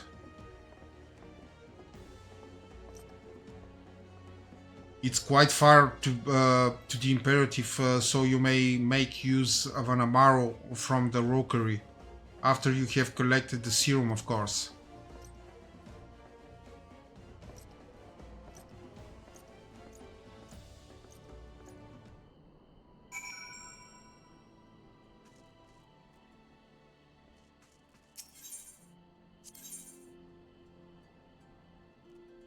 Disciples of the Landor Hent, level 70, okay.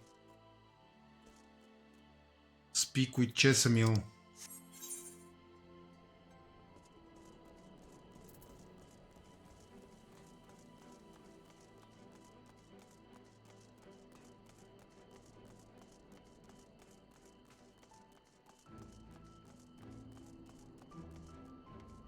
She's down. I hate this town.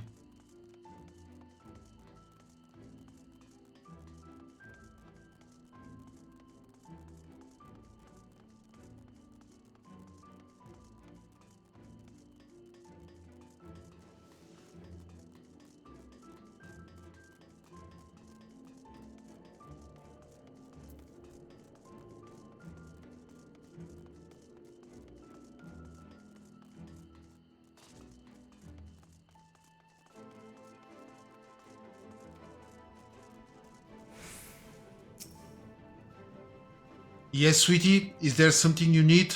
Oh, one of the guard come from your drum, are you?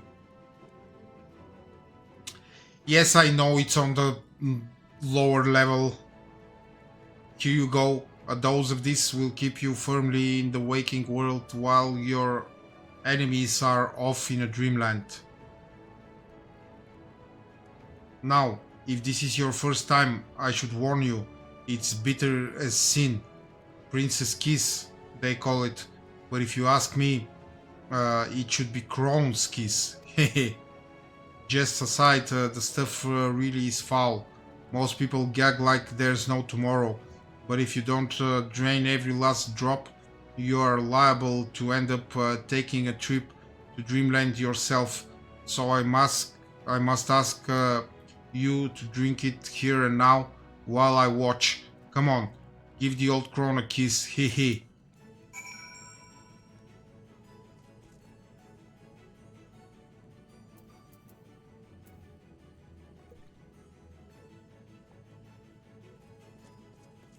Well done, sweetie. I'm proud of you. Why, if I didn't know any better, I'd even say you enjoyed it. And now you needn't fear falling asleep on the battlefield. Just have care you don't lose any limbs out there, alright? They don't tend to grow back.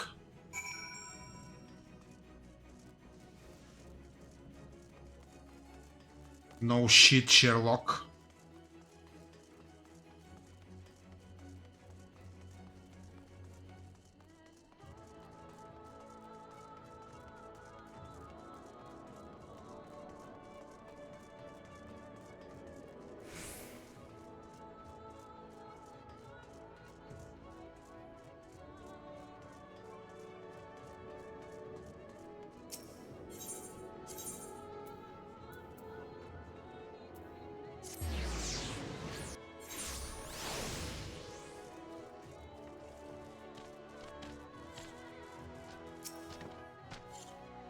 Yes, what do you require of me? An Amaro to take you to the Imperative, eh? As much as I would like to oblige, all our mounts are reserved for the coming operation. I fear you will have to go by foot. Yeah. But wait, there might be another way, assuming you are willing to lend a hand.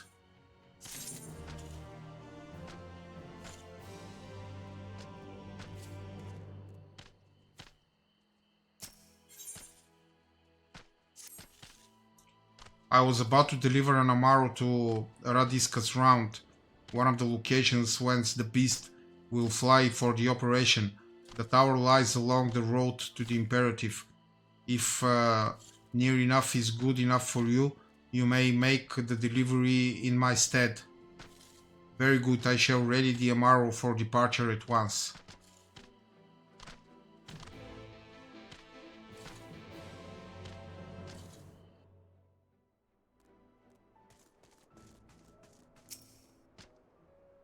Radisca's Round is to the north and west.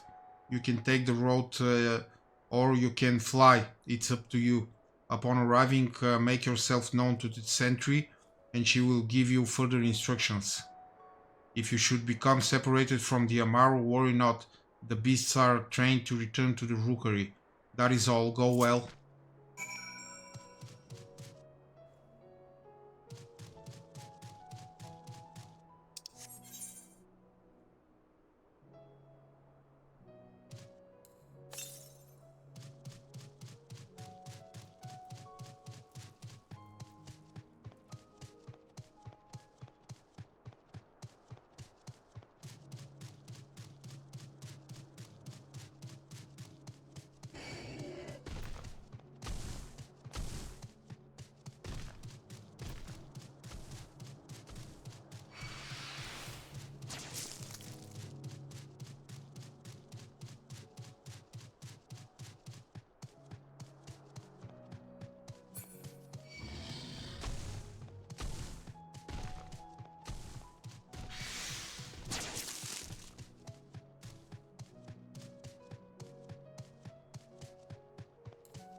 Oh, come on.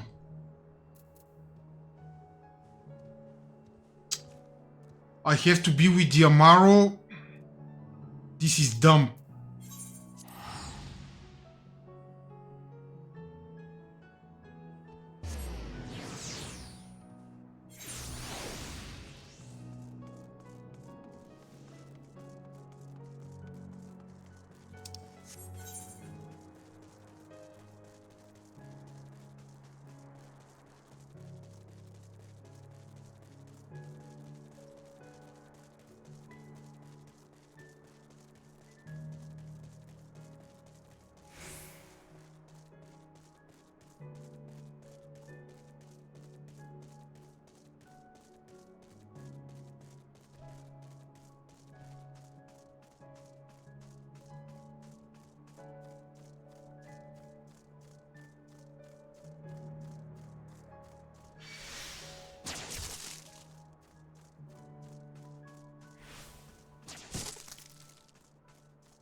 Oh, you're delivering that Amaro to us.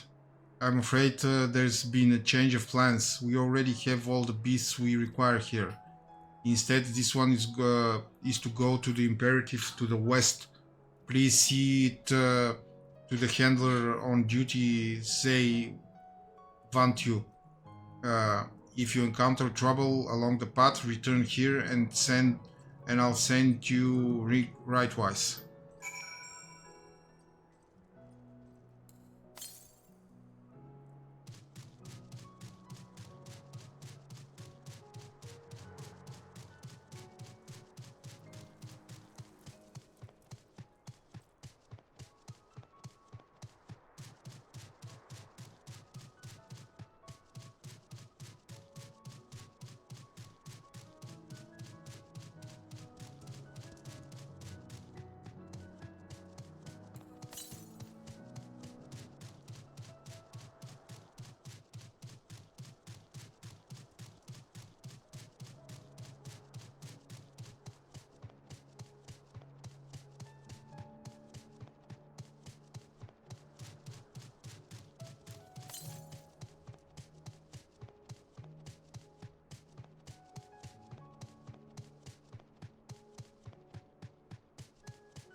Oops, not here.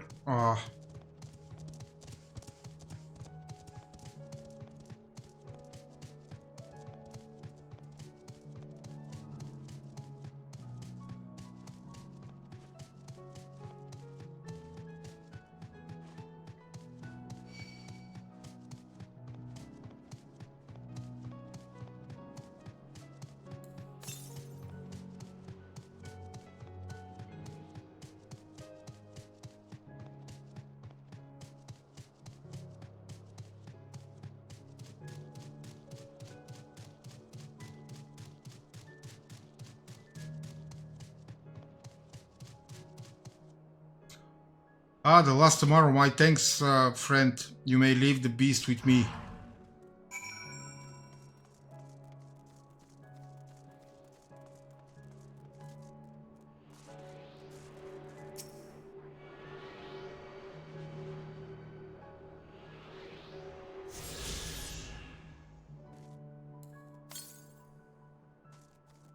Yes, I got them all.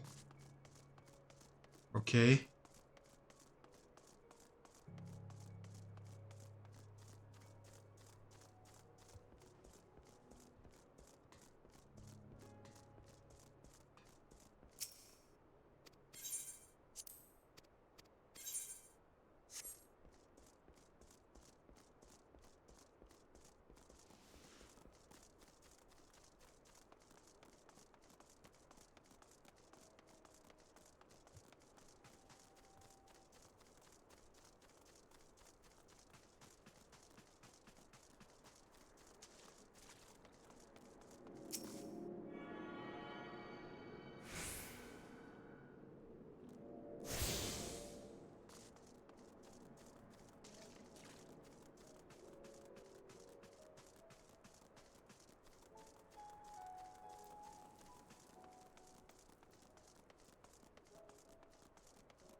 Say, I don't believe I know you. Do you join the guard recently? Ha! So that is the way of it. Well, you managed to arrive, and that's all that matters in the end. I bid you welcome to the Hostile Imperative, one of our key strongholds in Lakeland. The first thing you'll want to do is report to the captain. You'll find her at the lookout across the way.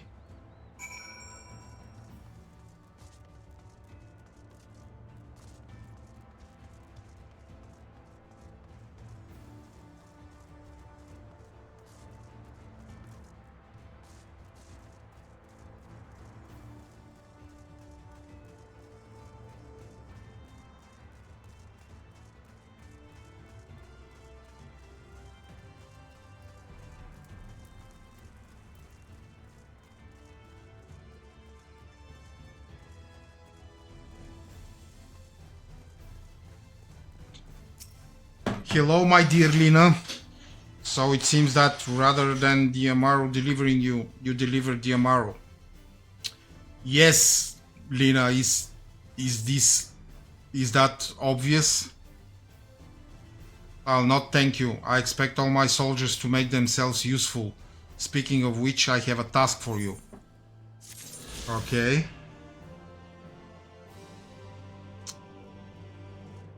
But before your task, I have a bunch of blues to unlock.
Okay, 2 more to go.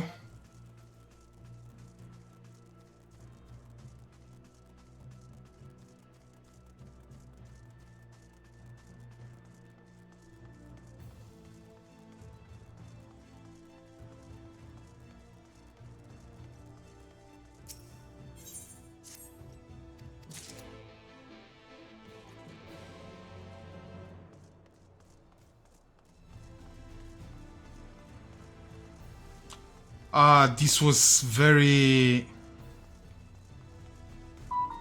tricky one.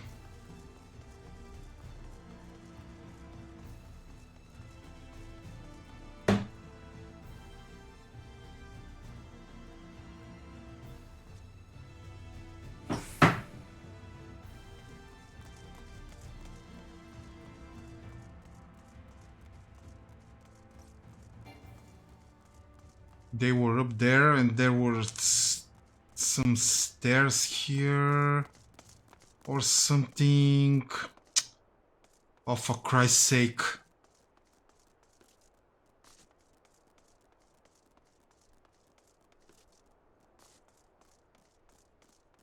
Ah, yes, yes, here's the stairs.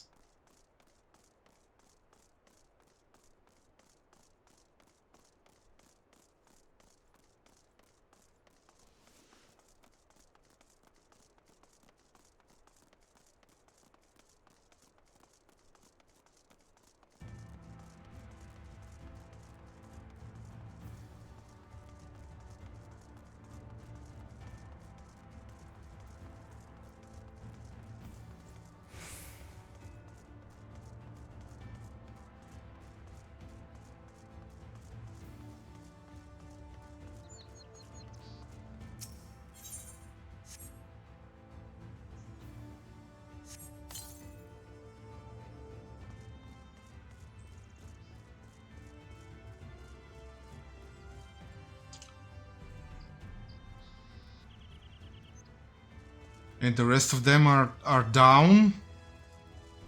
For real? What am I doing up here then?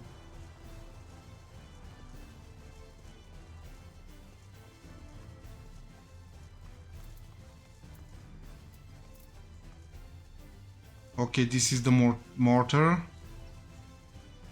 And the view is quite something.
Nothing is too impressive for my $6,000 graphics card.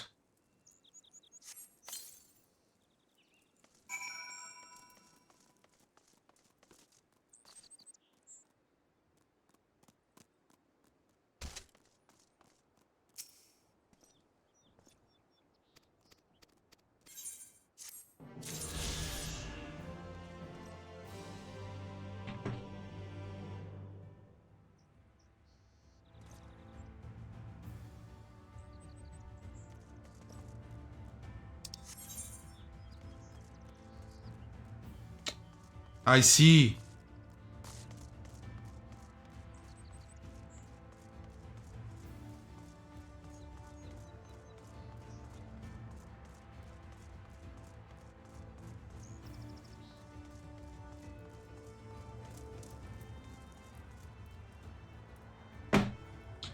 I hope they fix the anti-aliasing issue.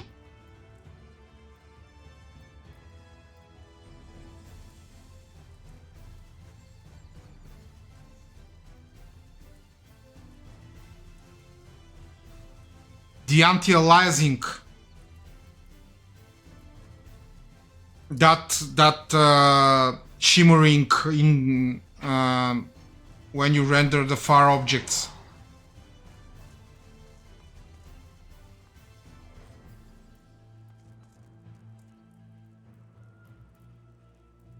See, like see how the crystal is rotating and it's shimmering while rotating.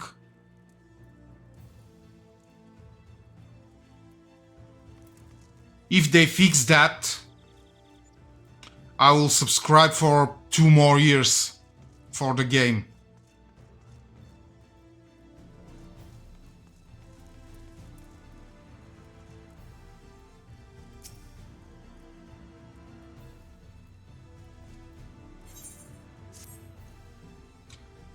Hold it right there, Greenhorn. If you thought... Okay.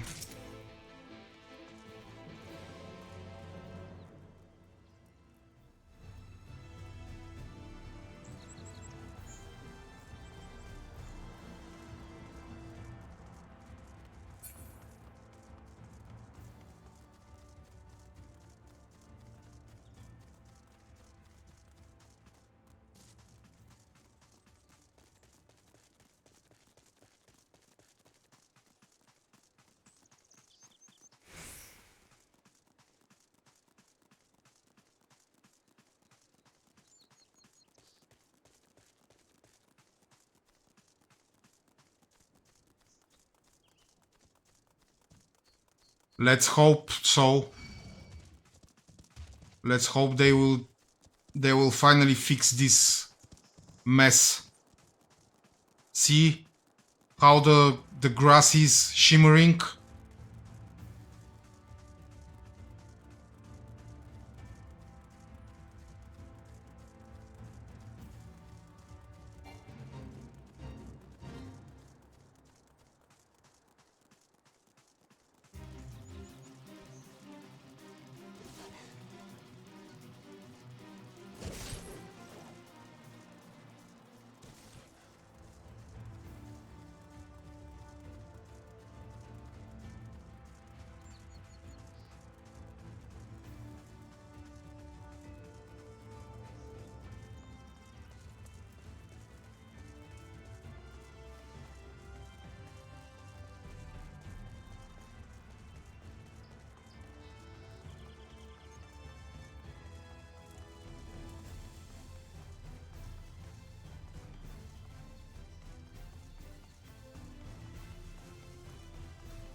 Okay, I will react to it.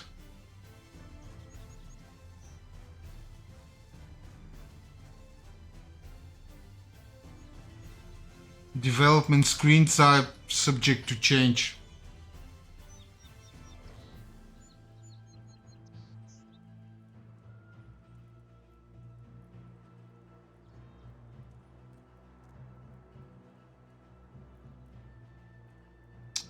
We shall see. I'm a skeptic.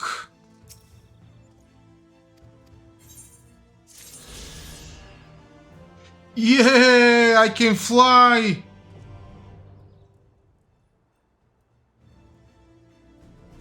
Pff. Nice. Okay. You want me to reveal the entire zone? I guess I'll have to do it.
Okay, let's show them.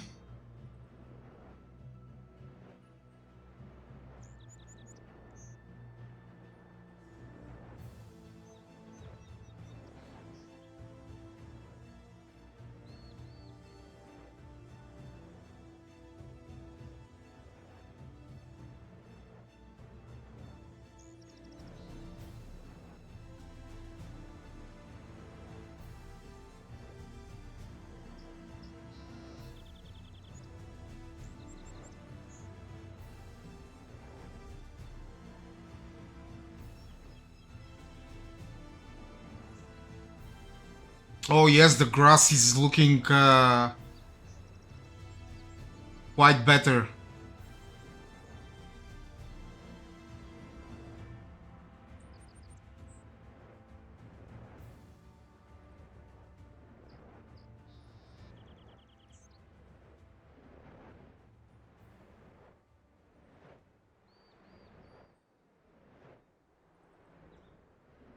Okay, new textures.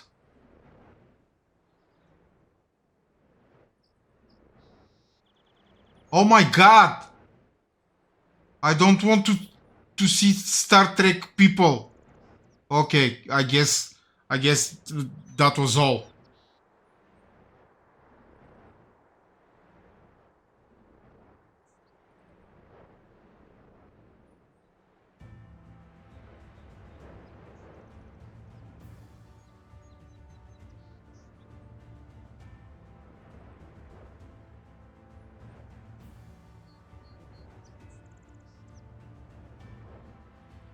I like it.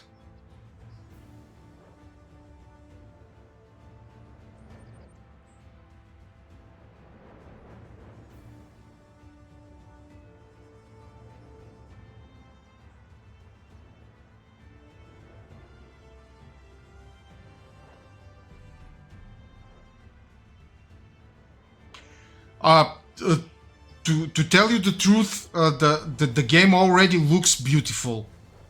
My only gripe is with the anti-aliasing and the shimmering of the trees and the grass. I don't mind.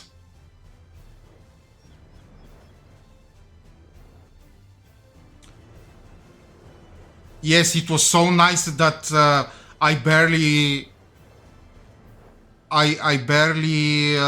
hold my tears and my desire to tear down my t-shirt.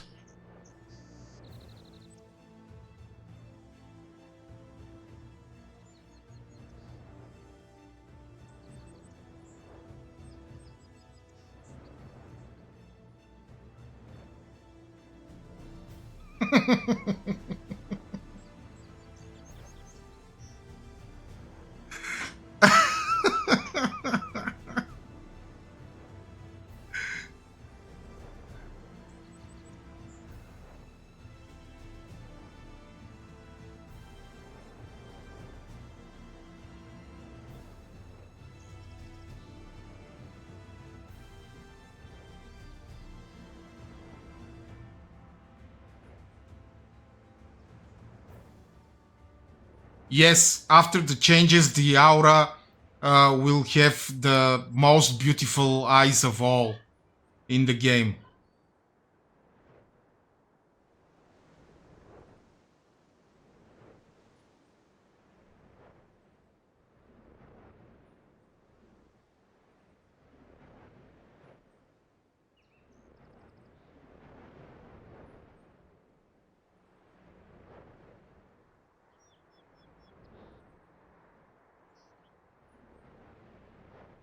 Yes, they are, Emily. Yeah, everything is going to be really beautiful. Keep breathing.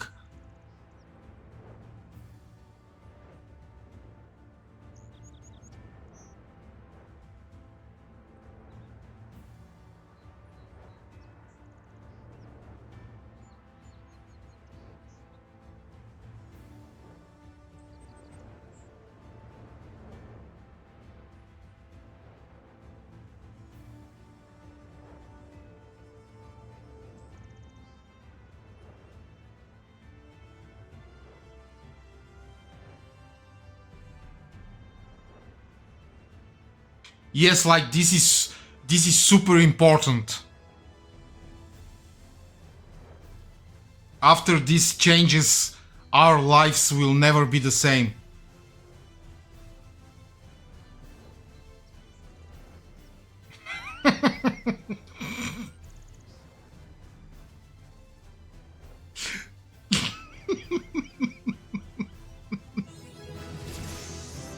Yeah!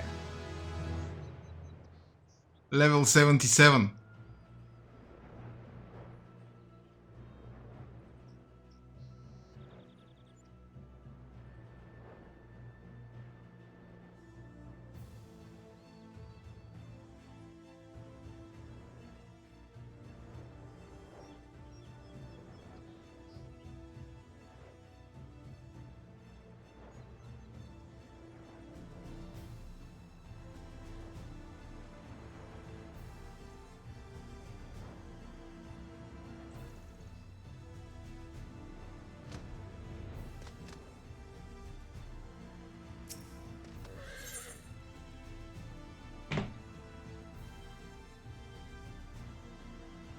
Crystarium Helm, Crystarium Tabard, Crystarium Gauntlets. No, I don't want to look like Lina. In readiness for the operation, the Amar will need to be treated with the same serum as us. As you well know, however, it is not pleasant. In order to coax them into taking it, we have sprinkled it on their fodder. All that remains is to feed it to them. A task I am sure you will enjoy. Lina, why am I doing all the dirty work? Fetch the fodder from the Amaru lounge and see to 4 of the beasts dismissed. Jesus Christ! She's worse than Ishtola.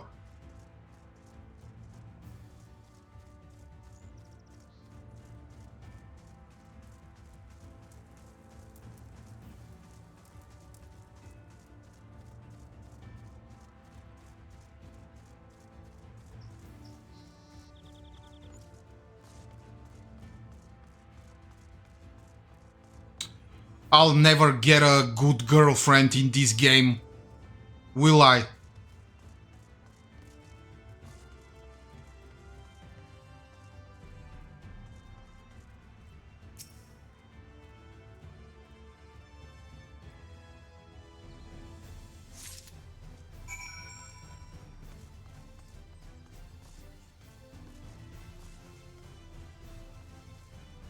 Yeah.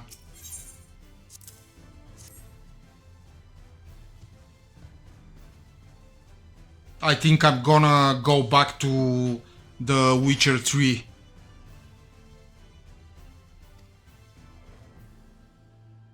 The Amaru happily devours the fodder.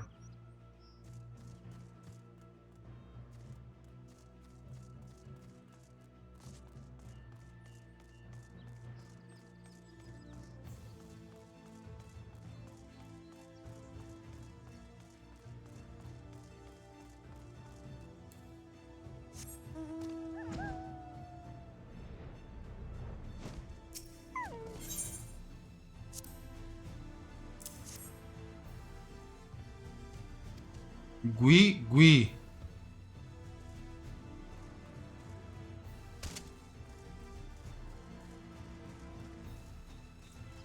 Just when I thought that the stupid errands are over. Gui.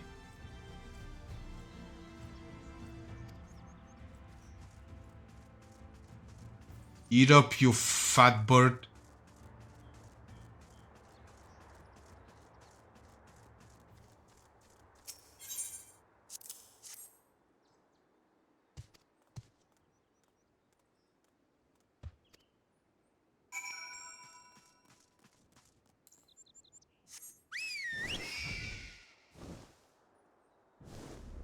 Hello, Lina. Wanna see my big bird? No? How about my huge sword? No? My big bird and my huge sword.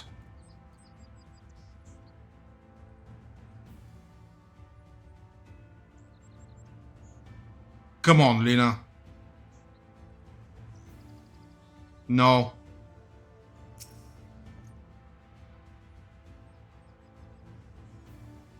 The Amaru are fed. What? She dies?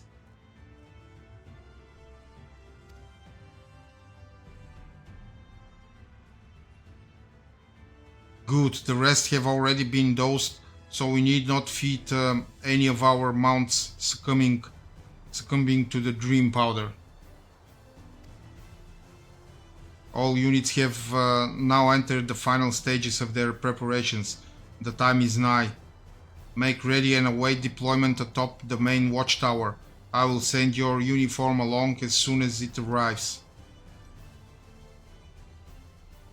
That is all. May night smile upon us. Come on, Lina, just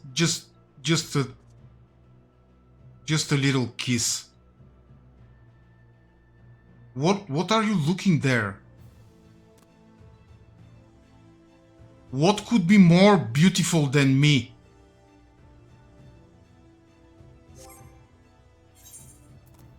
See? See my hair?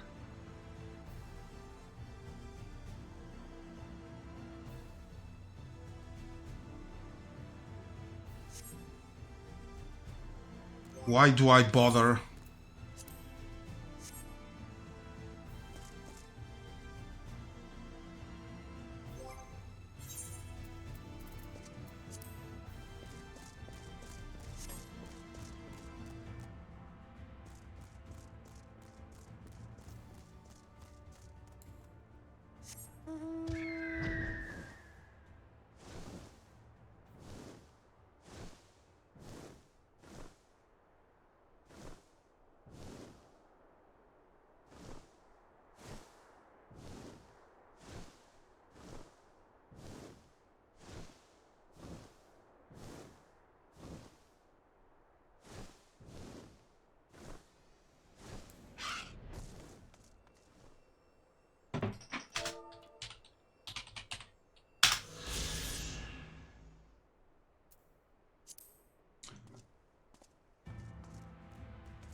And I have so many vistas from a Realm Reborn, from Havensward, from Stormblood to cover.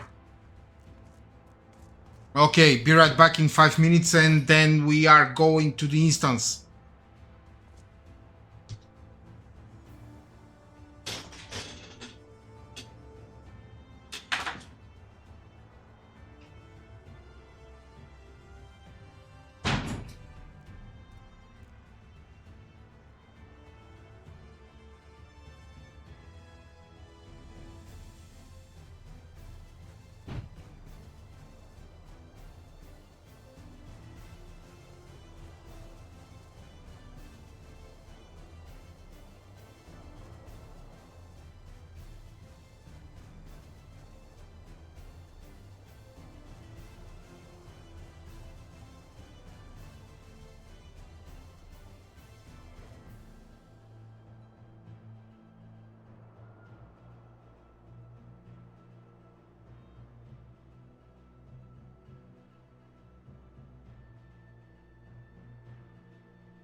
Okay, let's go.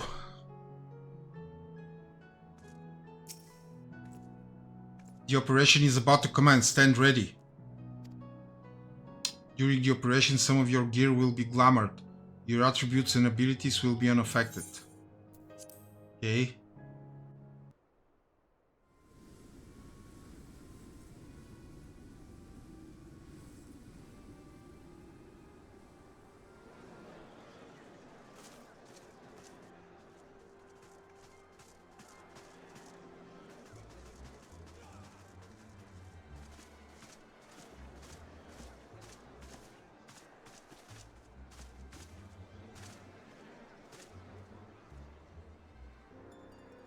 Keep moving.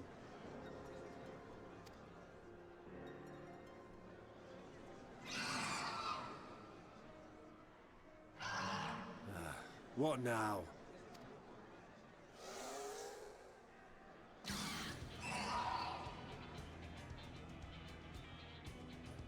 The Crystarium, I guess. Desperate fools. It'll take more than a handful of overgrown lizards to ground us.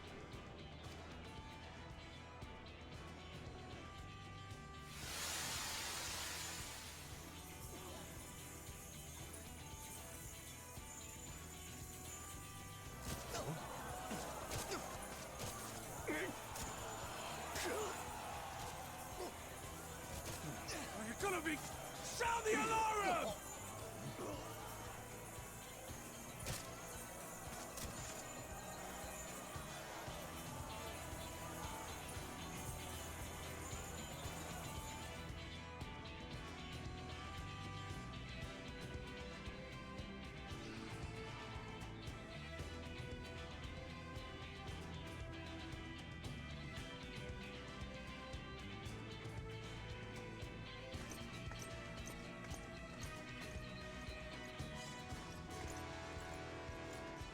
Oh my god, I look like a dork.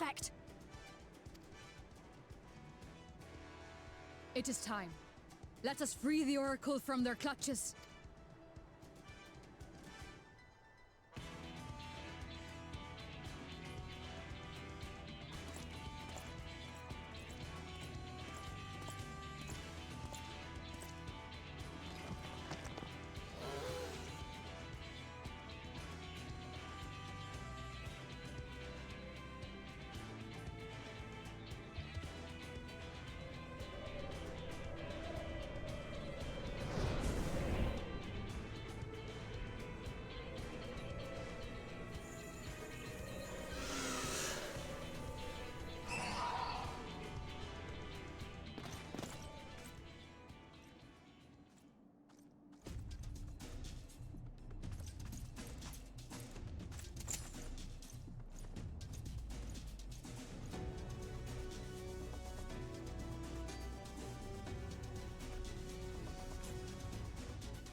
For the Crystarium!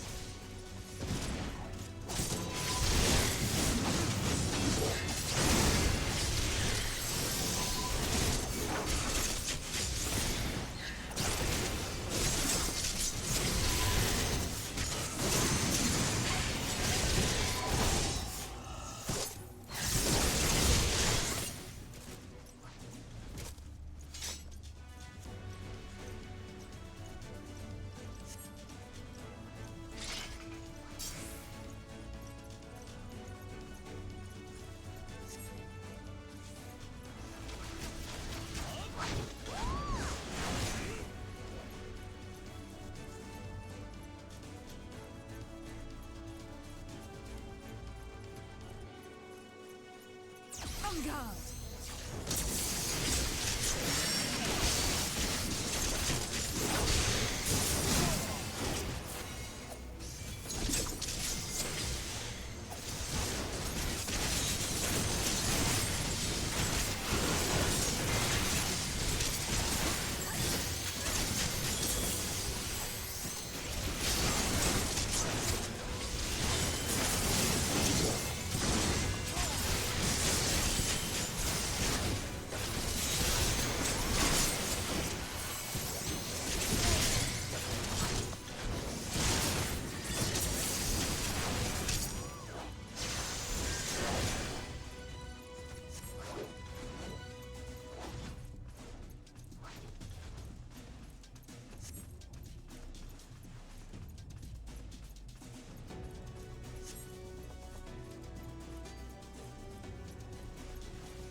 Thank you. Are you from the Crystarium? Correct. We've come to rescue you. Your weapons, made to the same specifications as Tancred's. Be ready to use them. Understood. Please lead the way.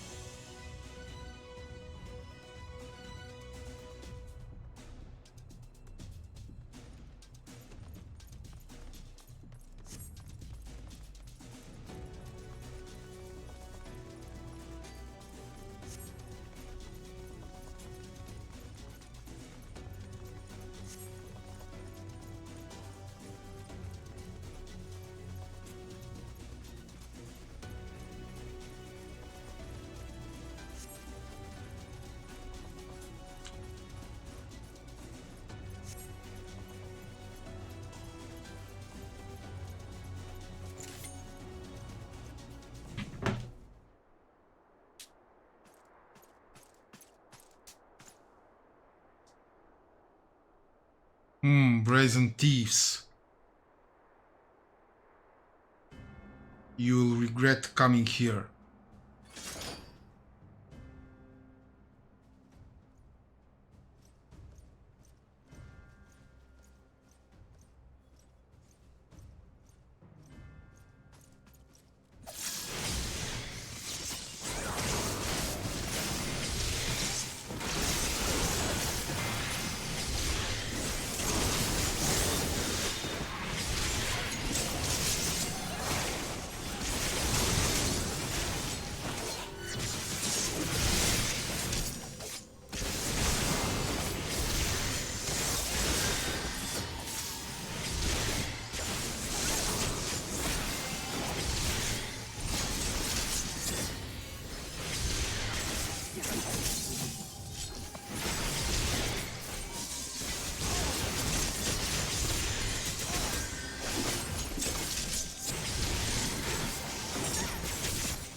Oh my god.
You, boy. You bear a striking resemblance to the artist my master seeks. By all means, keep your counsel. You will all have ample time to confess your crimes back in Yulmore.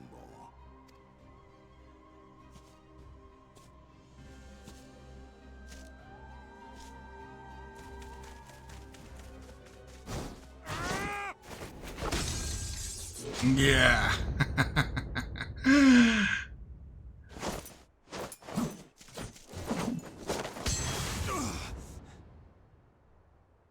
Thancred?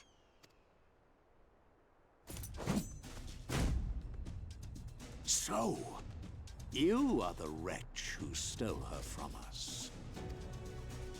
And what if I am?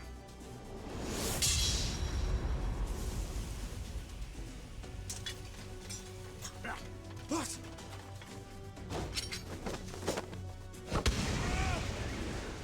The general knows kung fu. Pathetic. Vermin such as you are not worthy of the Oracle.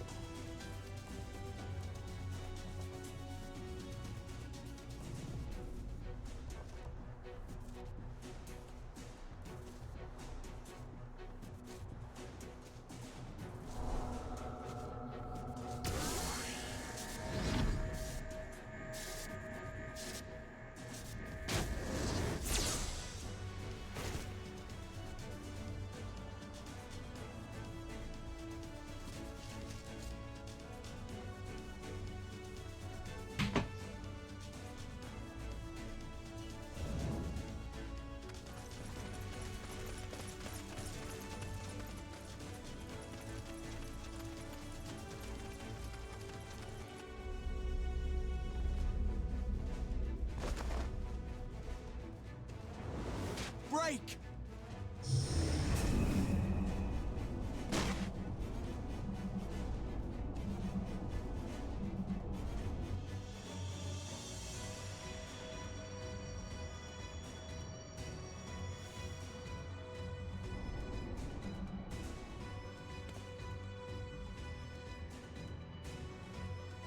Fool! You would see your city razed. I would sooner see it razed than conquered. Suffice it to say, we are ready to receive you. What now, Exarch? Will you face me yourself?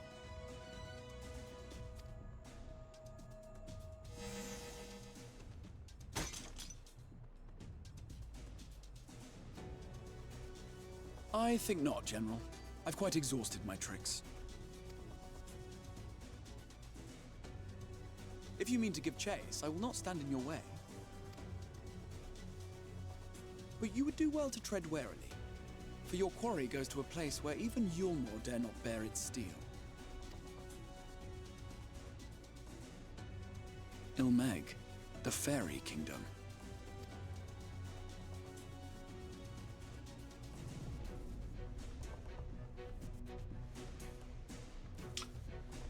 Ah, yes, the annoying fairies. To think that mountain of indolence still had the energy to unleash his hounds. Even the most pointless of conflicts may alter a world's course. And now the plan has gone awry. But how? How did the so-called Crystal Exarch bring the hero of the Source to the First?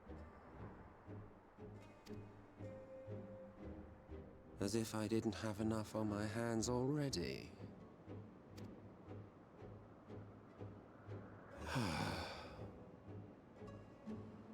Then again, with a soul such as that, mayhap there is another way. One which does not require bloodshed.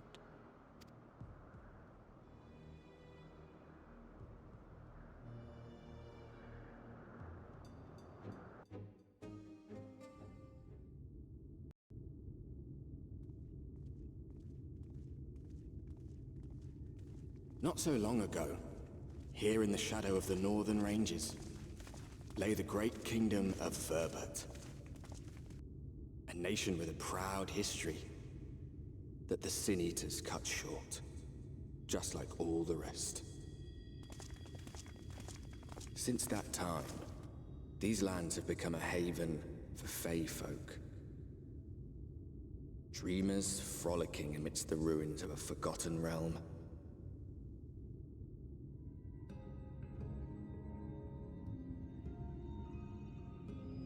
I hate this place.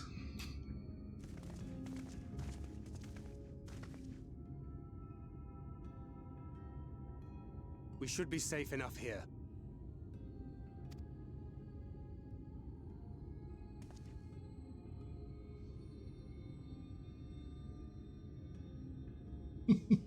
It's good to see you again, my friends.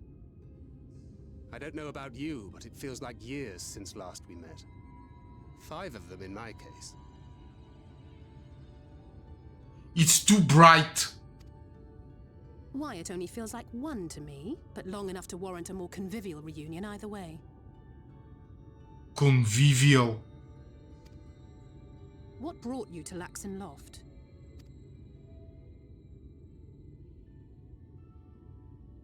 The girl, Minfillia, she and I were traveling together, hunting Sin Eaters. But as we were nearing Lakeland, she abruptly ran off on her own.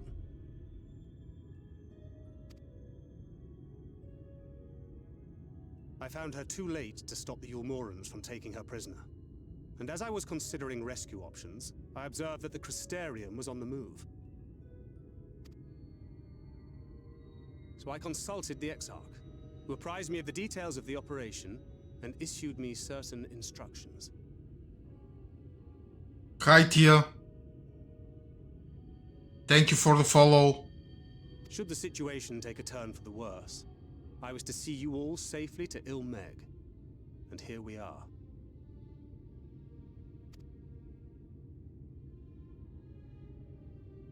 Orianger has called this place home for a while now. No, I don't need an artist by chance, thank you.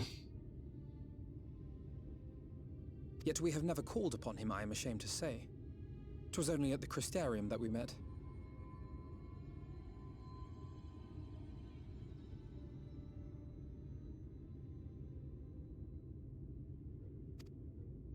Hardly surprising. This is not the sort of place one visits on a whim. Ah, your friend Seth. Ah, hi Seth. Nice to meet you.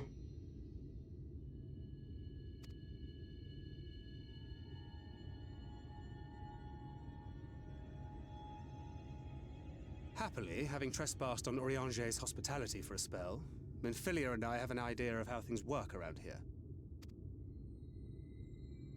Sooner or later, the Ulmorans will come after us. But before they do, the Exarch bids us accomplish 2 things. Yes, it has its moments. I love the Sin Eaters and the whole tragedy about them. But there are some people who annoy me and who regrettably Emily likes a lot, like this guy Emmett, who only talks and snaps his fingers and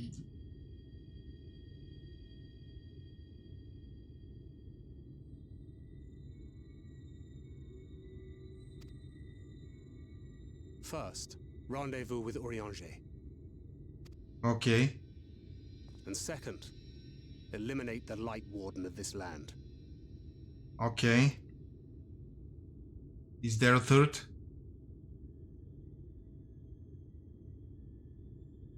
So, Minfillia. What made you leave Thancred behind, if you don't mind me asking?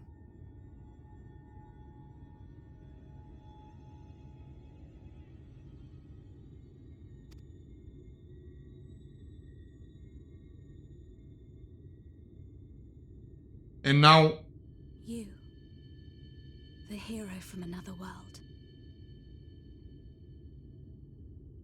And now we are entering one of the most annoying zones, probably in Shadowbringers, because of the little annoying fairies. I was asleep when I felt it. A presence. Someone I was meant to meet. They were close and I knew I had to go to them. Also, she likes that ghost boy who is very melodramatic, and he just walks so slowly and talks crap like we are to blame for all his problems, his rough childhood and the genocide he committed when he destroyed the fucking planet and stuff.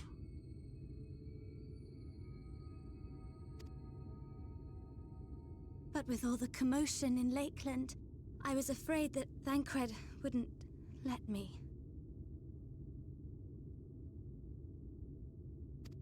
And would I have been wrong? Had I arrived a moment later, you would be back in your cell in Yulmore.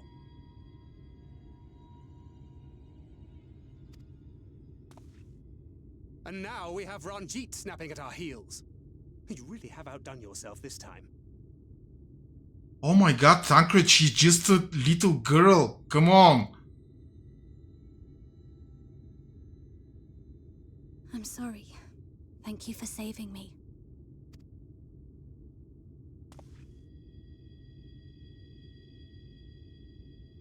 Oh, poor thing being scolded so.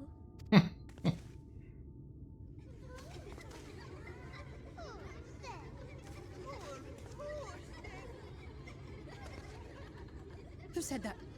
Show yourselves. Come now, put away that frown and have some fun with us. Yes, let's have some fun. Lots and lots of fun. Which way was it to Urianger's?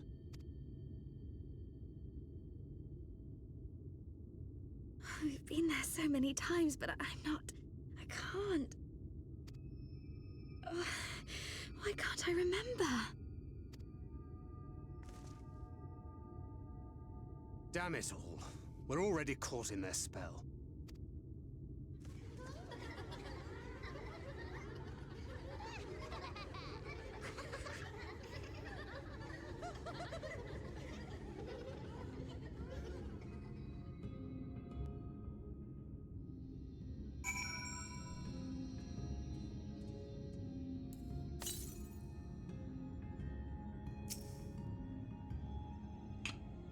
Ilmek is the fairy kingdom, and as one might expect...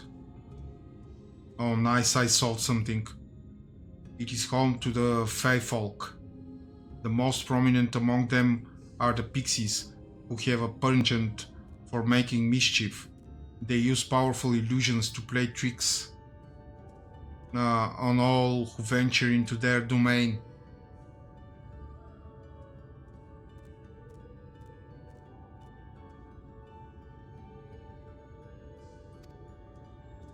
By way of an example, they can make a familiar path seem wholly unfamiliar, or lead you to...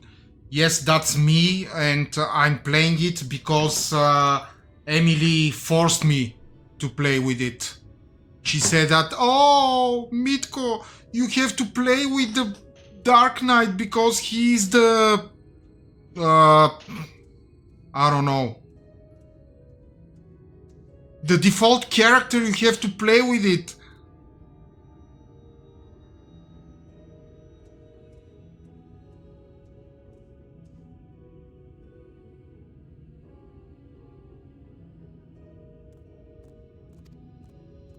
She even forced me to level it. All the way from level 30 to level 70. I lost 2 weeks to level it in order to make it ready for Shadowbringers.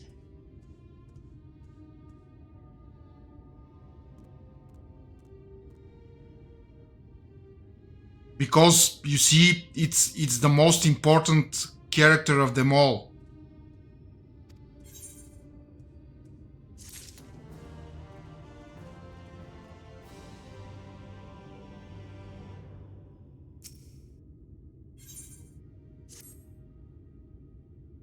As it stands, we cannot hope to find the way to Urianger.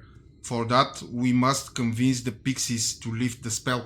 And today, she was trying to manipulate me into do all the side quests for all the classes in the Shadowbringers in order to unlock the 5th secret class quest for it.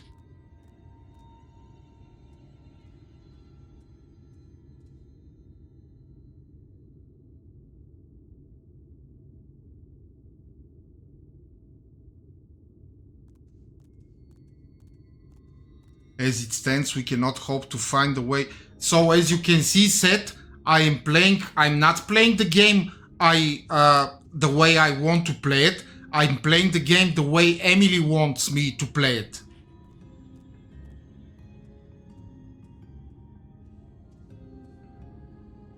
For that, we must convince the pixies to lift the spell. From what I could make of the voices, and I even make her a mod. See, she's a mod, and the first thing she did was to try to ban me, but you cannot ban the founder, you know.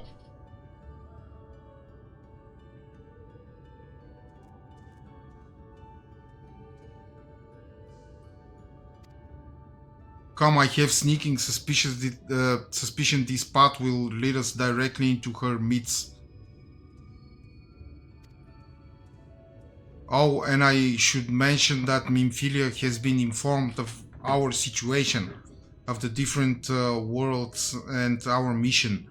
You may consider her an ally.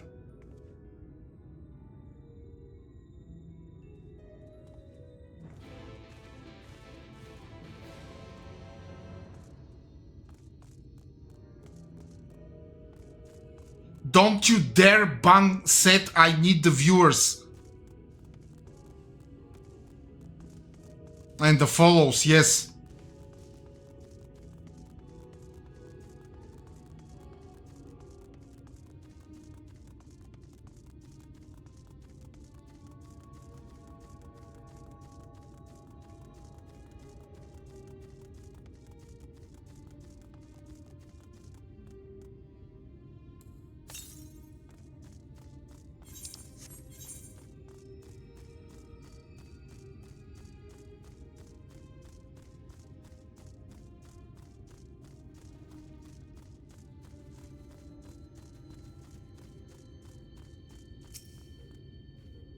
This stone bears a striking resemblance to an Amaro. Okay.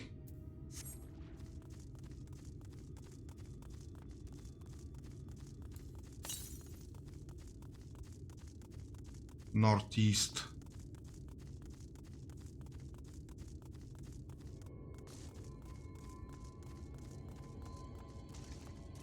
Whose idea was it to make this zone? Whose idea was it to make this zone so bright?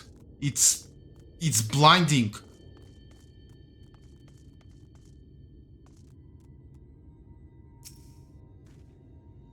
Well, here we are, yet the pixies are nowhere to be seen. Knowing them, their games have already begun, in which case, unskilled, there is a variety of plant native to these parts with a distinctive furl tip. Looking grass is its name, so called because it can be used to spy pixies. Believe it or not, I'll explain how I know all of this later, but first I need you to help me find some.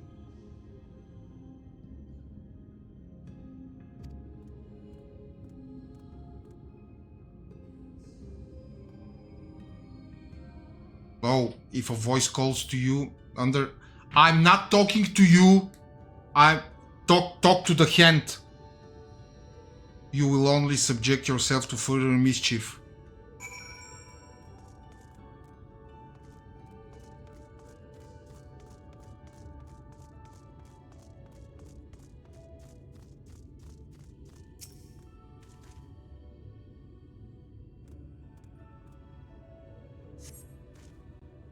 You search the scrub but find nothing resembling looking grass. Suddenly a voice rings out. What is it that you seek, child? Perhaps I can help you find it. I'm searching for looking grass. Ah, yes, I know the plant. And being the kindly pixie that I am, I shall take you to it. Just close your eyes and focus on my voice. Set your mind adrift and together we shall go to the ends of the realm. Your body begins to feel heavy. Oh, for crying out loud.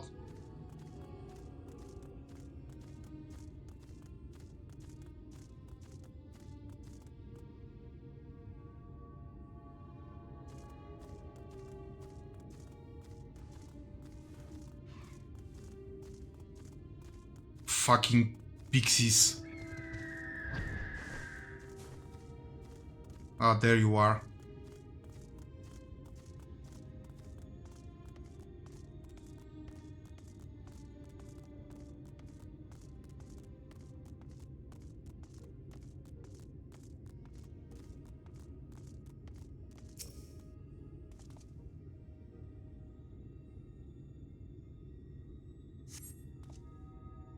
But find nothing resembling looking. Suddenly a...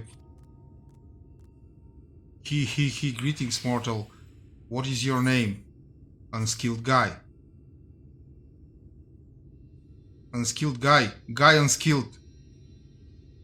Wonderful name. Pretty like morning dew and funny like caterpillars.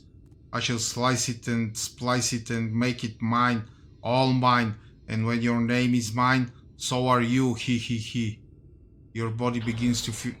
Oh, for Christ's sake. Really?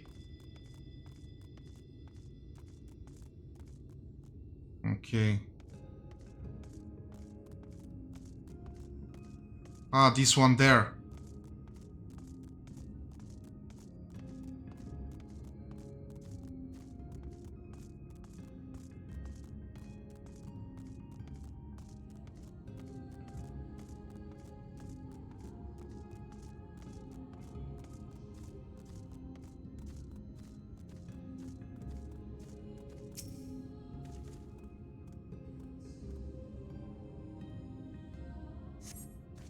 You search the script but find nothing resembling...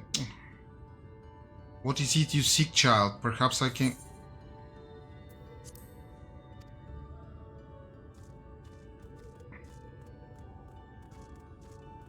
Ah, yes! She didn't cast the spell on me. Ha ha ha ha!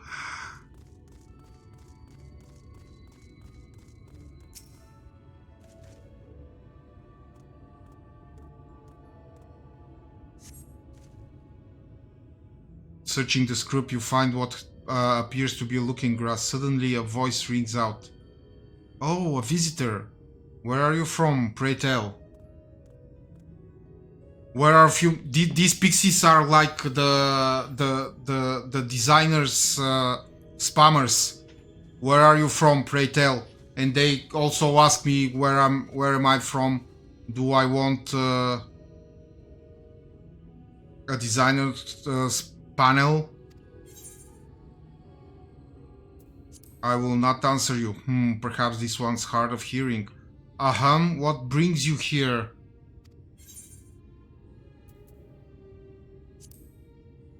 Stone deaf, how boring. Still, picking plants at our village is as good as indulging in our hospitality. And who are we to turn you away? Stay a while. Stay forever. Your body begin... Oh my god.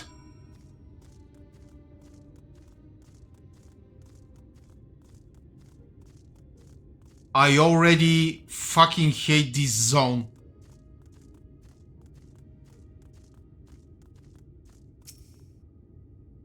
I take it you met with some trouble. Apologies for subjecting you to that.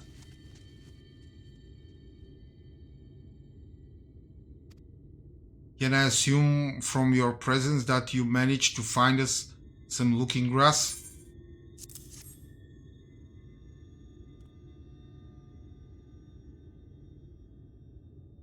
Yes, this is the stuff. Disarmed we should be able to see through the pixie's veil of invisibility, and seeing them is the first step to dealing with them. Come, let's gather everyone and put Urianger's little trick to good use.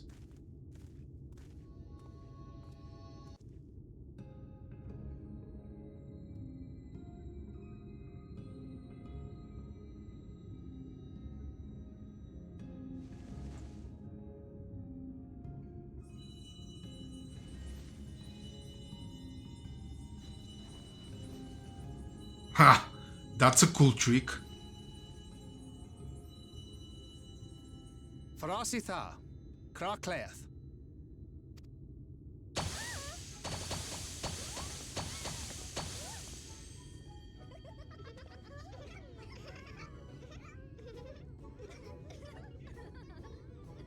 No! We're found! How did this mortal know our trick? Yeah. I don't know. What's the idea that in every expansion you have to have some annoying juvenile delinquents to deal with?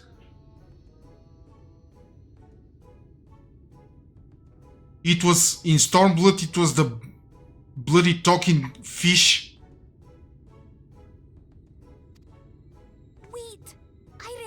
Their souls. These two have been here before.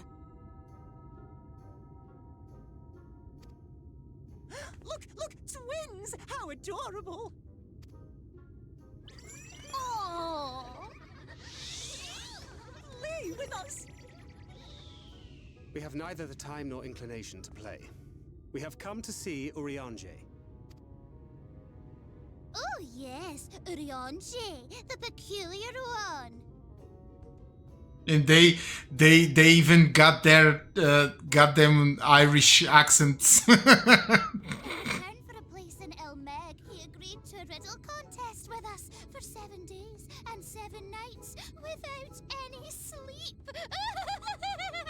Jesus Christ. Poor Yuri. That was so much fun! We must do it again! Poor Urianger. I'm sure he'd be delighted. Now, if you'd be so kind as to lift your spell.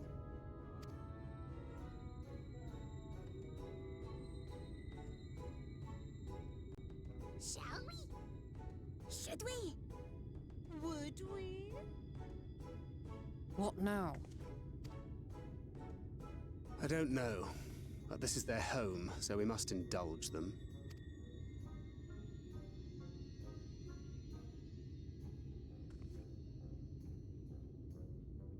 Right, we've made up our minds. We will lift our spell on one condition, that you first lend us a helping hand. Or 2, or 3. Once you've helped solve all of our troubles, we'll let you see Urianger, Pixie's honor.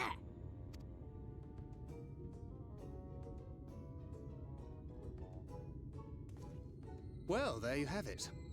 Pixie chores. I suggest we split up. Great. Just what I wanted. I wanna battle. I wanna go kill that fat guy who commands the Sin Eaters.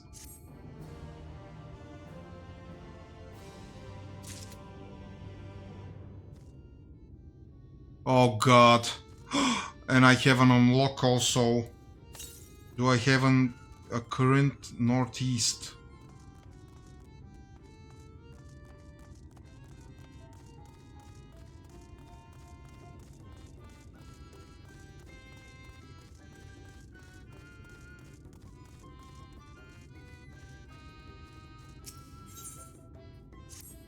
Haha, I will skip content.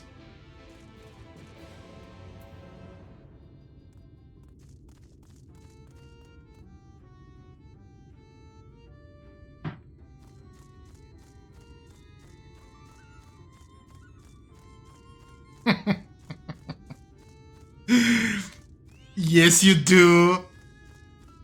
You're so mad when I skip content.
Too far away?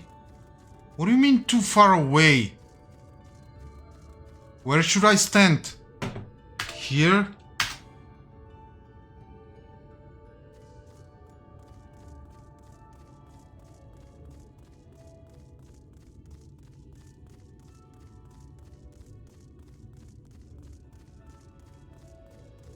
Ah, there's a destination.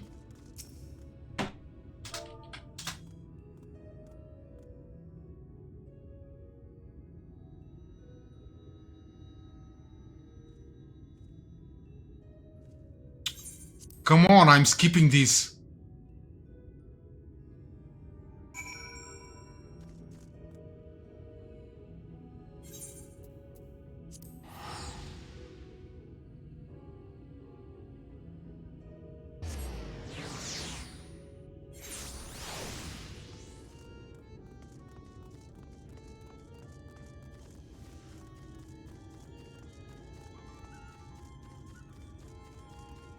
I love these bushes.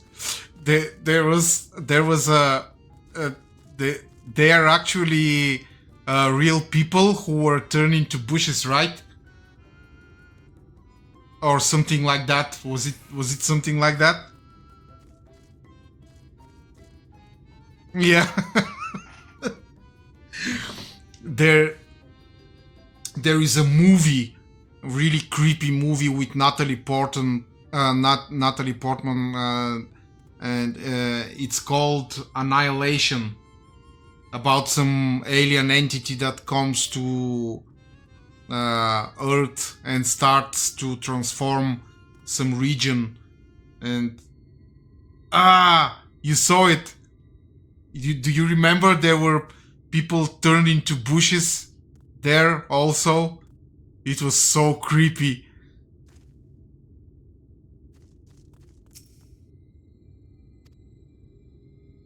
And one of them, I think one of the team,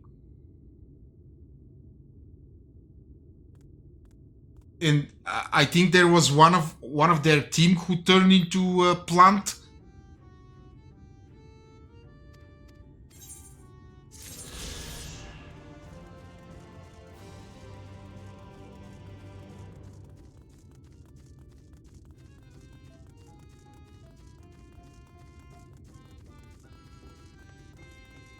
And one.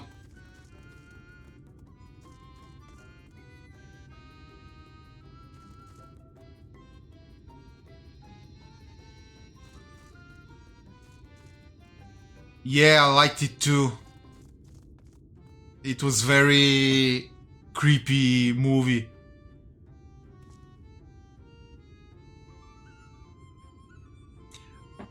Probably the end was a little bit underwhelming, but the entire anything else was, especially the bear was horrible.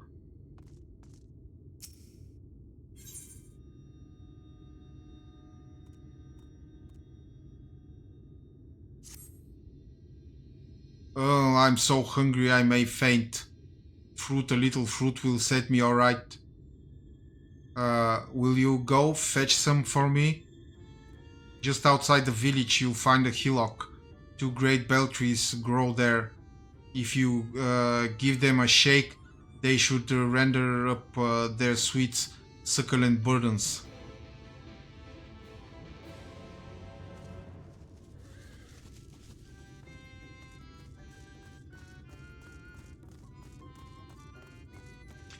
Yes, the idea was very original.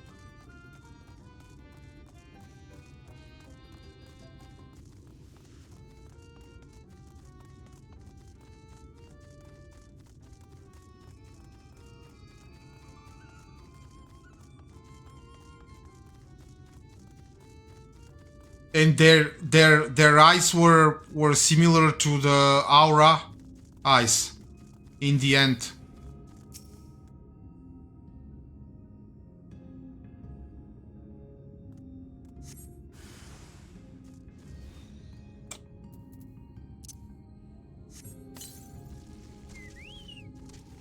Oh, just one? Okay.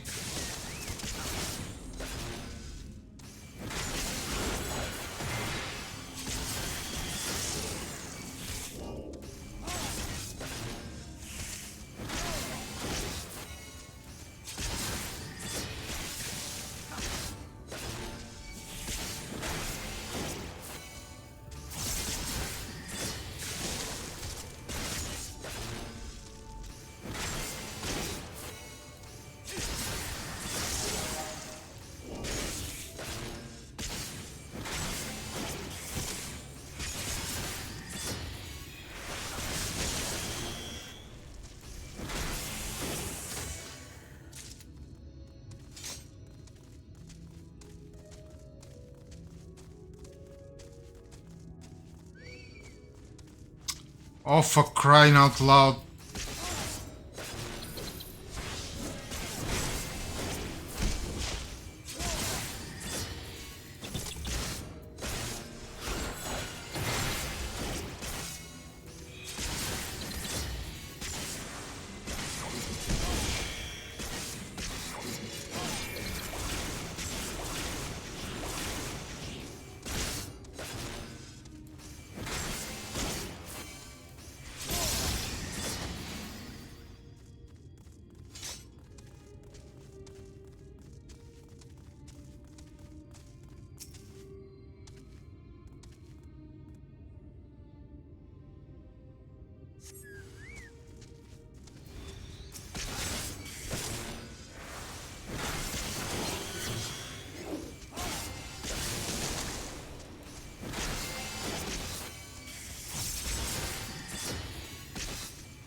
It's about this movie.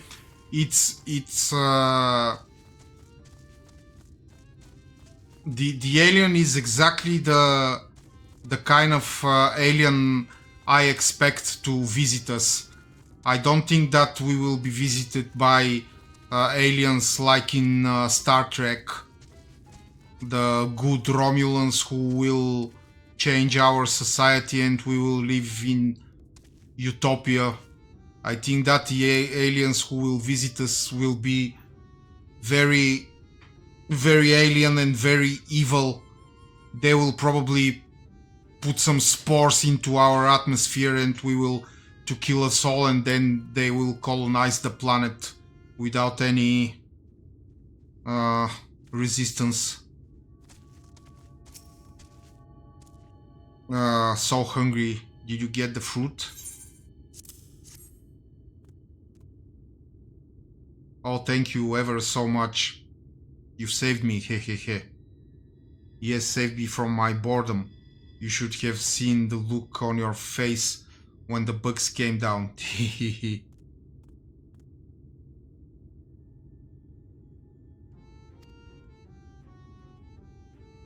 Yeah.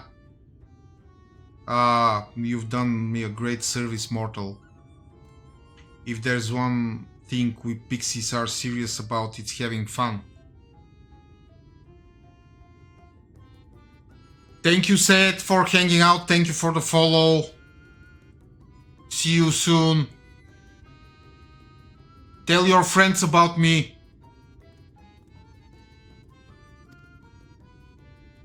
You mortals try to fight those monstrosities, but there's no fun. But there's no fun in that. Best to avoid them altogether, we say.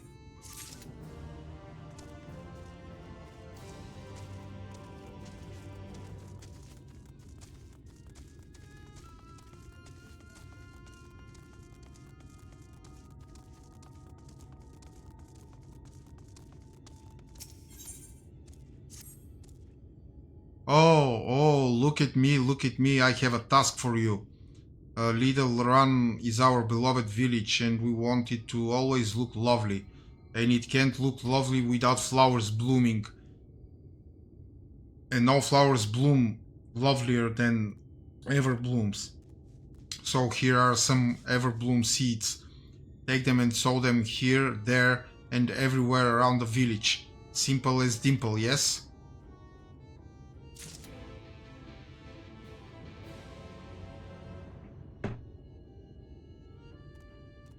Be right back.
Okay, I'm here.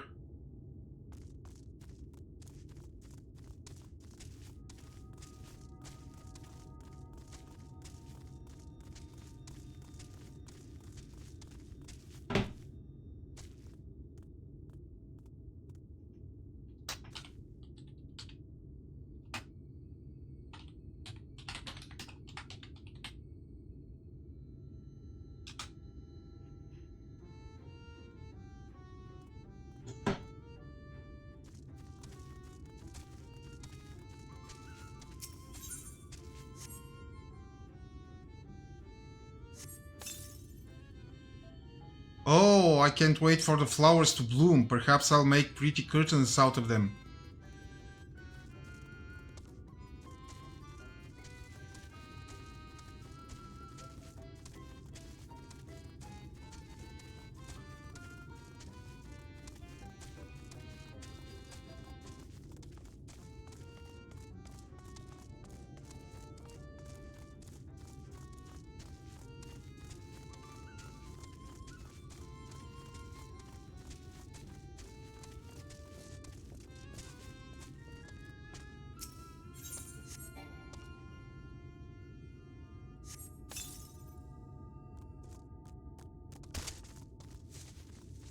Okay.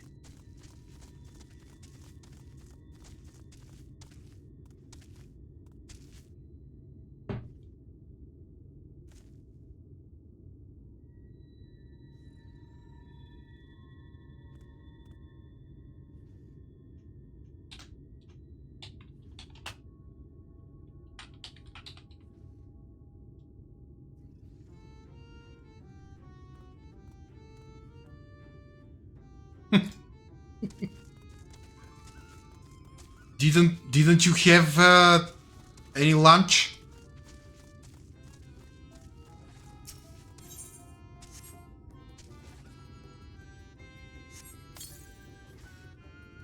Helping us grow flowers, are you? They'll make this house look so much lovelier. There used to be a city of mortals here, a great big bustling place called Vobert or Bovert or some such, but the Sin Eaters came and everyone disappeared. Since then, we pixies have been living here, and we've given the old houses our touch. Lovely, don't you think?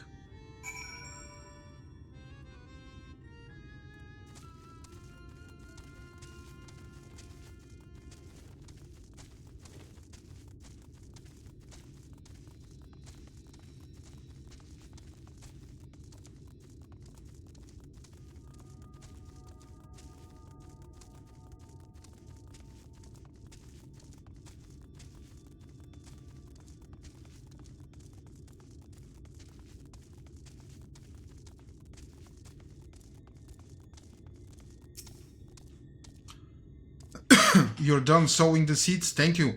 This shall help Little Run live up to its name, which means flower house, in case you weren't aware. We weren't always here, you know. We used to live deep in a lush forest. It was beautiful beyond compare, but almost all of it was swallowed up by the light. For a while we roamed, but eventually we found a place that man had abandoned. Together with our fellow Fey folk, we decided to make it our new home. The land of everlasting spring. This is our home, and it could be yours too, forever and ever and ever.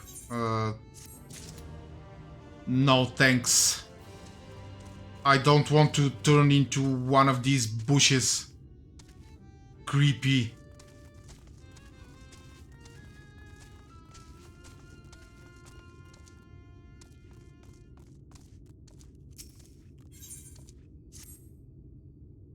Mortar, hear my plea. Our precious children are thirsty, and I need you to bring them water. Who are our children, you ask? Why, they are the leaf men you see standing about our village. Adorable, aren't they? No? Now you'll need to go to Long Mirror Lake and draw the water. Once you have it, see that our children have a good drenching. Oh, but be warned. The Fua make their home in the lake. They tend to play rough, so have care.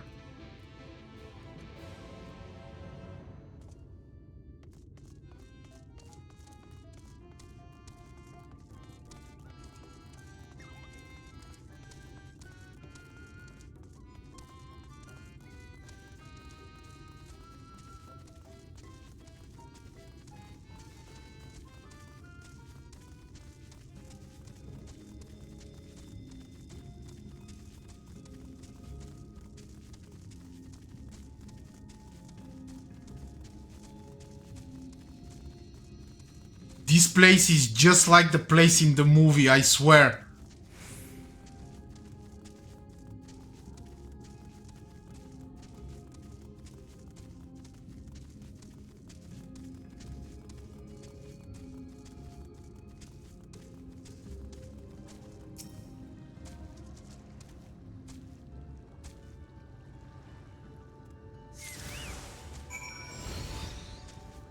Yeah.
They even have the bear. Rose bear. See? She's mutated. She has roses on her head. Oh my god. No. Get away.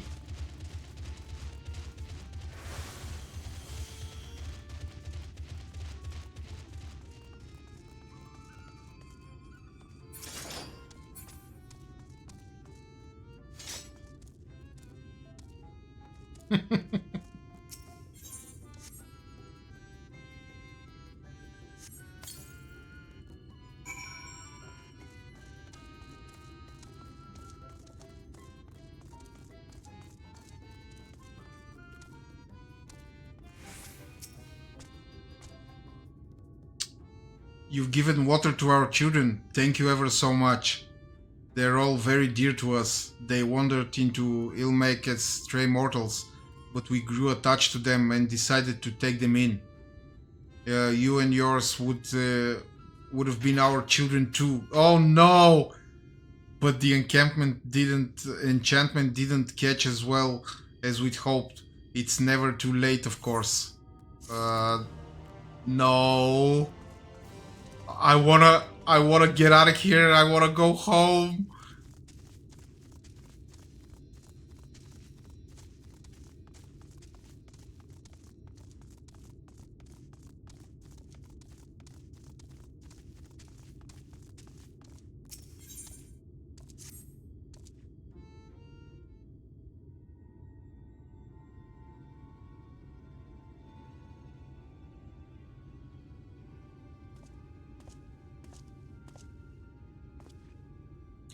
How goes it unskilled? So a mix of menial tasks and pranks. Yes, that pretty much sums up my own experience. They have no troubles worthy of the name.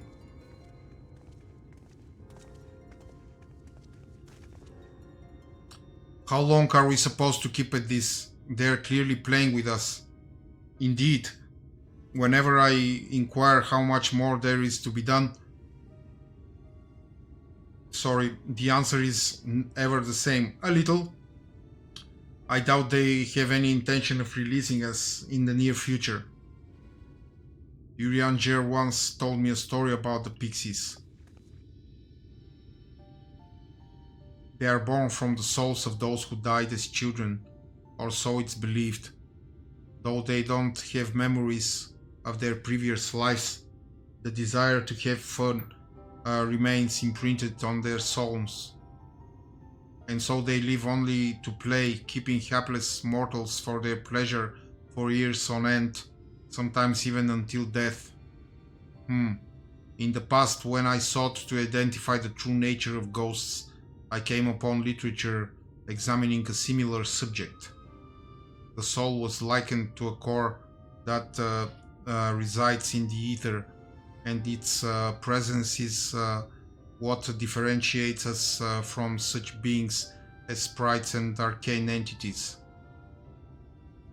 Upon death, said core ordinarily dissipates alongside the ether that compose the flesh. However, it may be held together and bound to the corporeal realm either by the will of its owner or by means of certain arts. In time, the soul may regather ether unto itself to assume another form or find newly emerged life in which to abide. The pixies may be one such instance of this. If ghosts are merely souls without bodies, what does that make us? I think you've become that which you fear most, brother dearest. However, the pixies may have come into being. If we leave them to judge when they are satisfied, they will never be satisfied. Nay, we must negotiate new terms with the creatures. But where to begin? It seems to me we would need at least one among them to sympathize with us. In the course of your chores, did any of you encounter a pixie who seemed even faintly amenable to reason? Fell-Wui. What? You knew a pixie from before? Not only are you acquainted, but you are entered into a pact? You might have mentioned this sooner. At any rate, I dare to hope this will offer us a way out. Without further delay, then summon this Fell-Wui, if you please.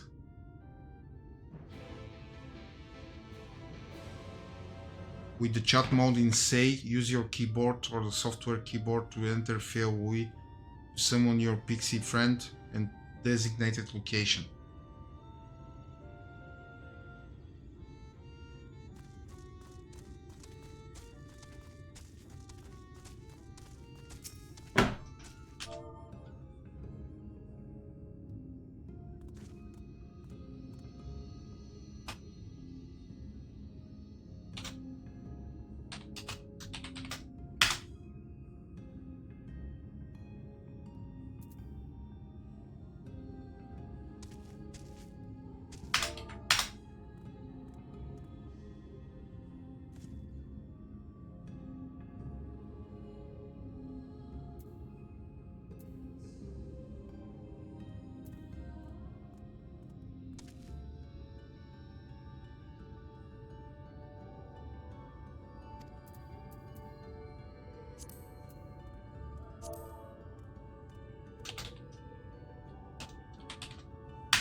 Sorry.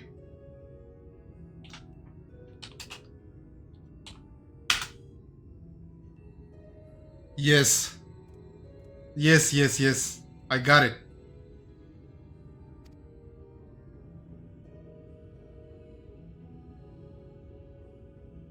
My sapling has finally remembered about his lovely branch, but with such a half-hearted call, he may as well lop me off and cast me aside. I have no sapling.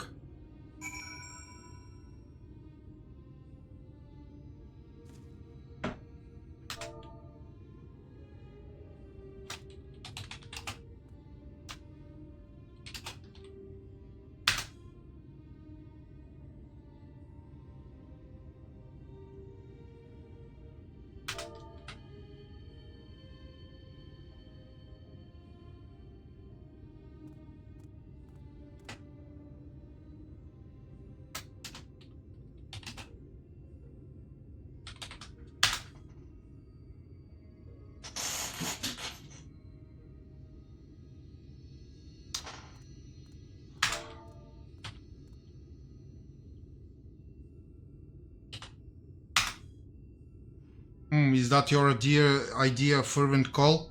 A sudden lock could do it with more fire.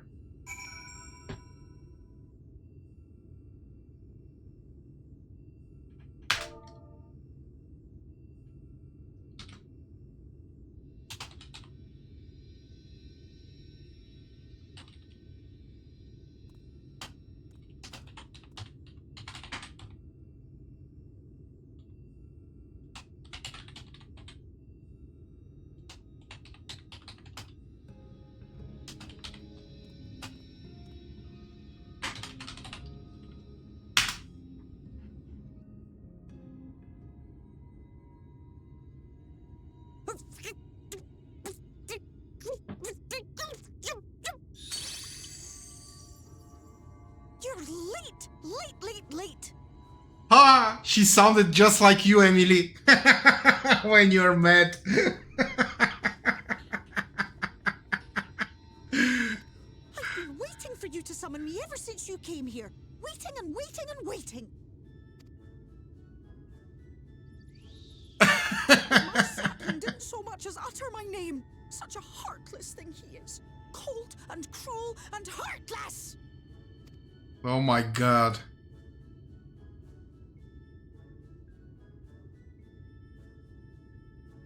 Another self-important little brat. Just what we need.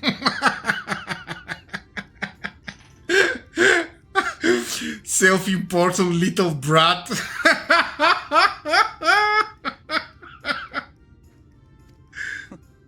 Reminds me of my childhood.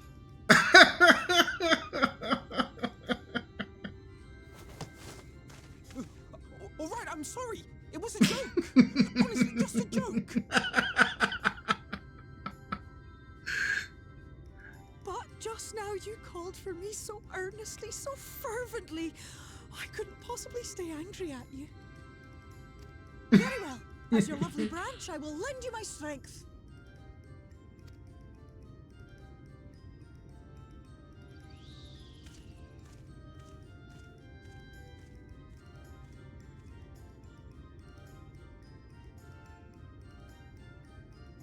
Well. If it isn't Theo Ool, the mold feel. It's been too long. Not long enough for you to think of any new games, though, apparently. If I were you, I'd be bored of myself. Now let me make something clear. That mortal is mine. No matter what you do, he will never be yours. Never, never, ever!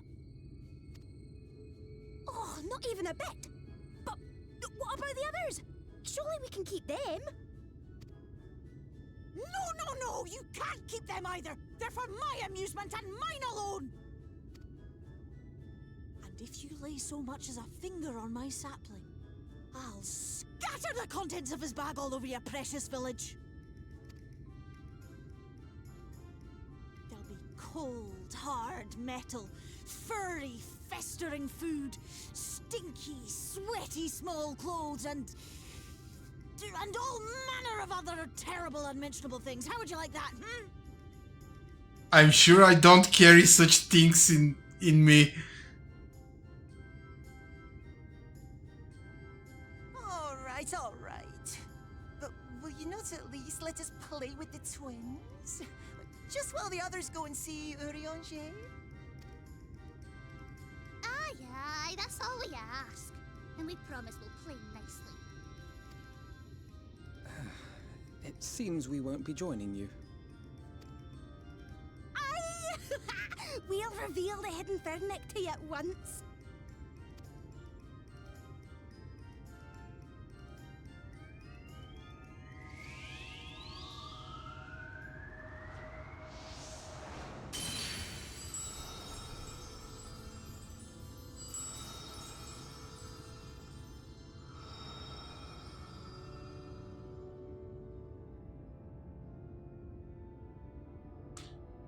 Oh, finally the fucking blur disappeared.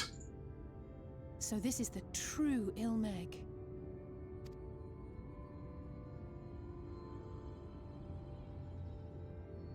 How are you feeling? Better. I think I remember the way now. Apologies for the delay. Shall we go and see Urianger? Your lovely branch is useful, yes? So whenever you're in trouble, you must remember to make use of me!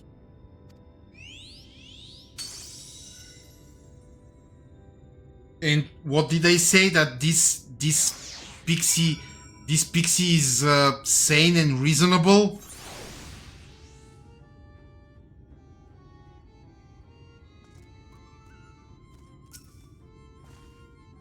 For Alfino analysis sakes, let us be quick.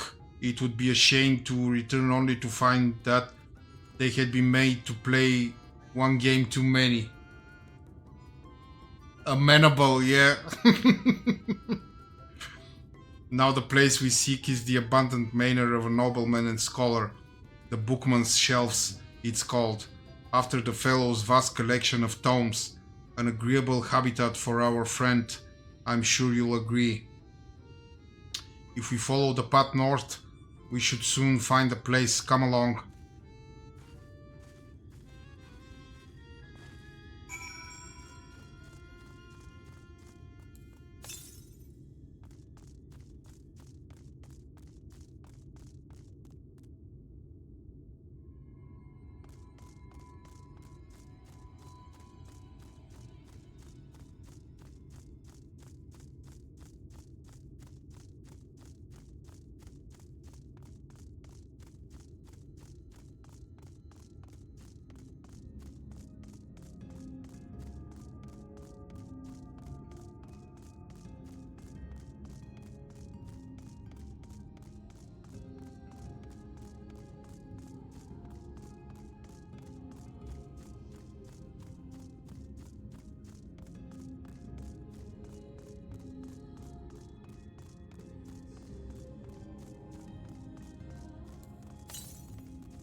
Oh, this lake is beautiful.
And here we are at long last. I give you Urianger's humble abode.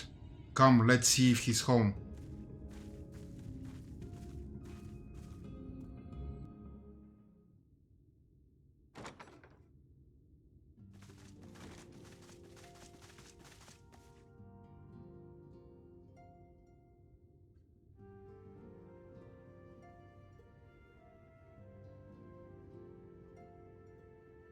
Urianger, are you in? Unto a world weary of heroes, a hero wends his way. The Exarch did send word that thou wouldst seek me out, but ne'er did I imagine thou wouldst arrive so soon.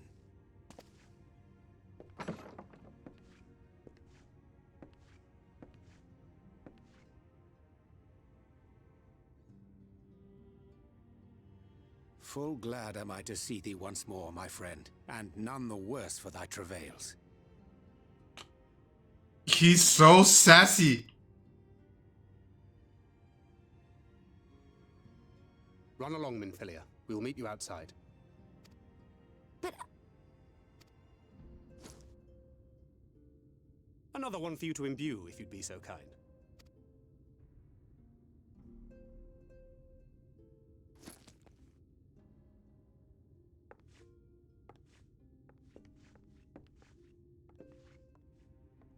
I take it thou hast met with our other comrades already?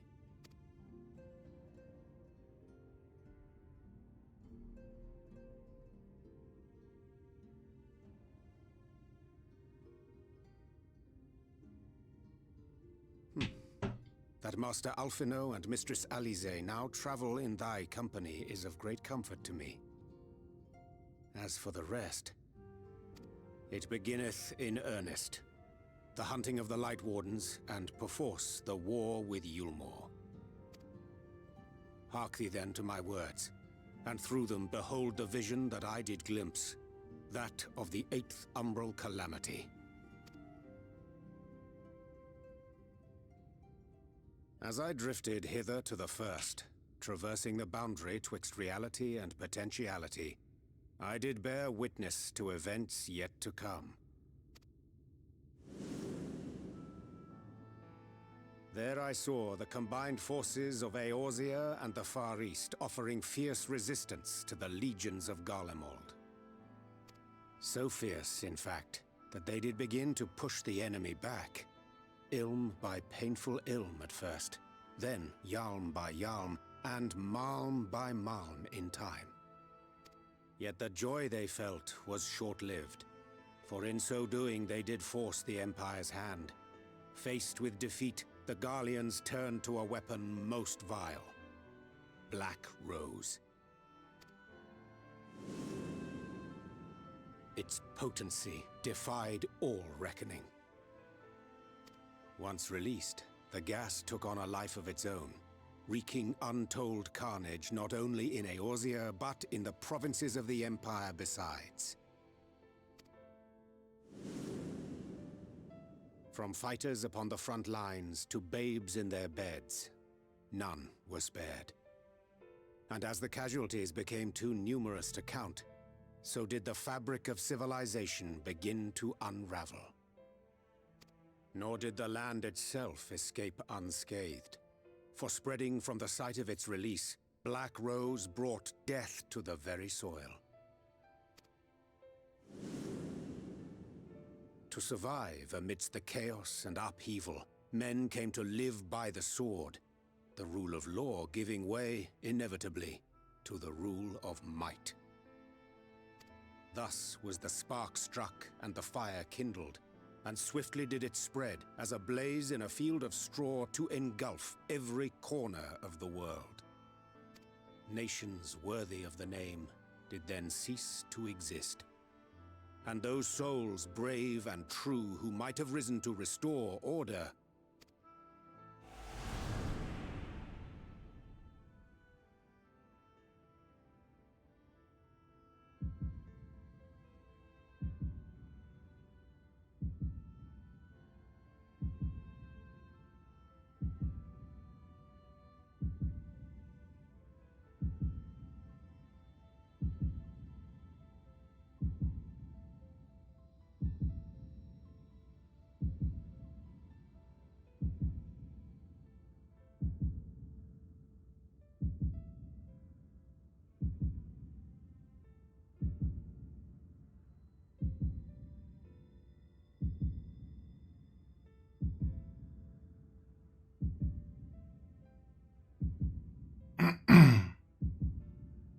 were no more. For the weapon spared not one, not even thee.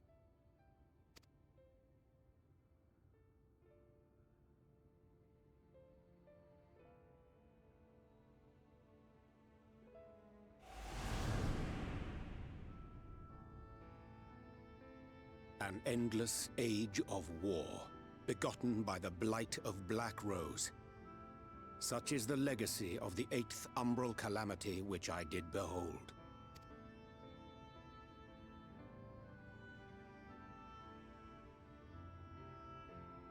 No matter the cost, we must forestall this tragedy. To that end, I have labored during my sojourn in this world, discovering in so doing the answer to a pressing mystery. That of Black Rose's inexplicable potency. Come.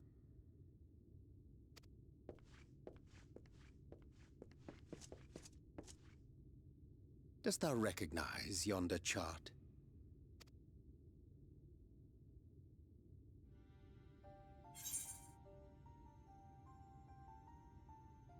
It's something to do with magic.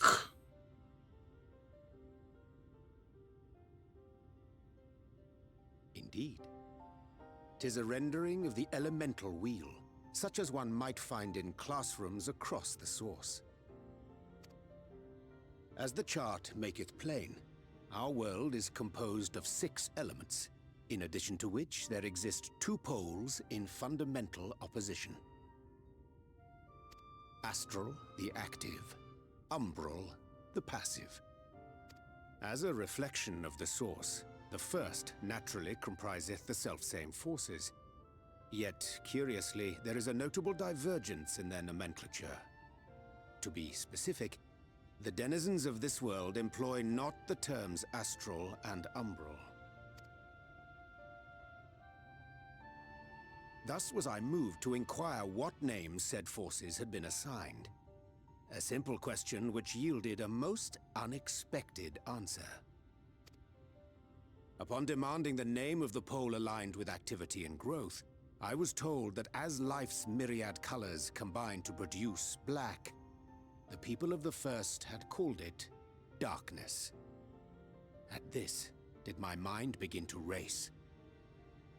Yet 'twas only when I asked what name had been given to the pole aligned with passivity that mine eyes were opened to the truth. Peace and tranquility being as purest white, unmarred by color, I was told it had been given the name of light. That's umbral light and astral darkness, yes? I'm no etherologist, but it strikes me that the nomenclature of the first is rooted in the generation of the 2 forces, while our own appears to focus on their effects. Which makes one wonder, have we had it backwards all this time?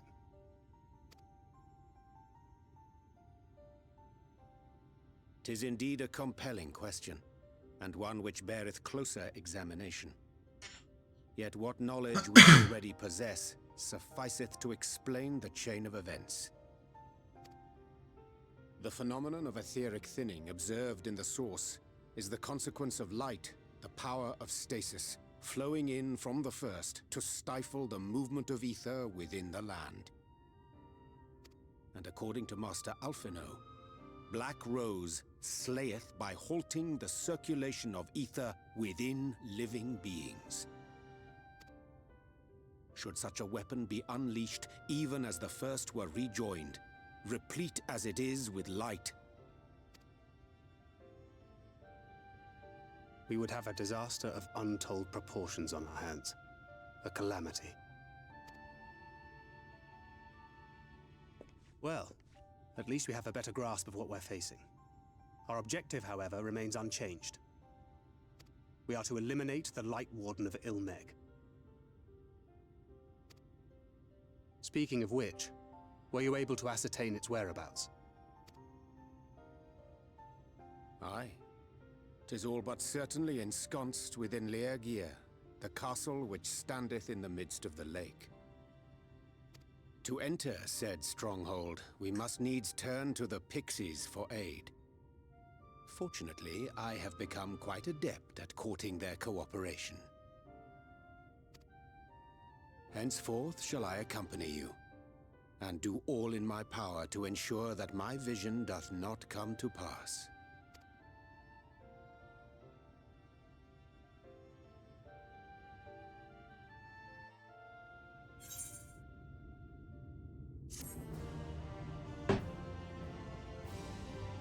That was nice.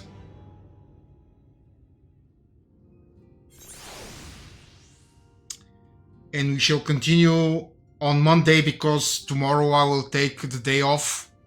I will celebrate my name day. I will have guests. And you know how it is. Thank you all for being with me. Thank you, Emily, for being with me again. And we'll see each other on Monday, 6 p.m. GMT. It will be GMT +2. I hope. Thank you.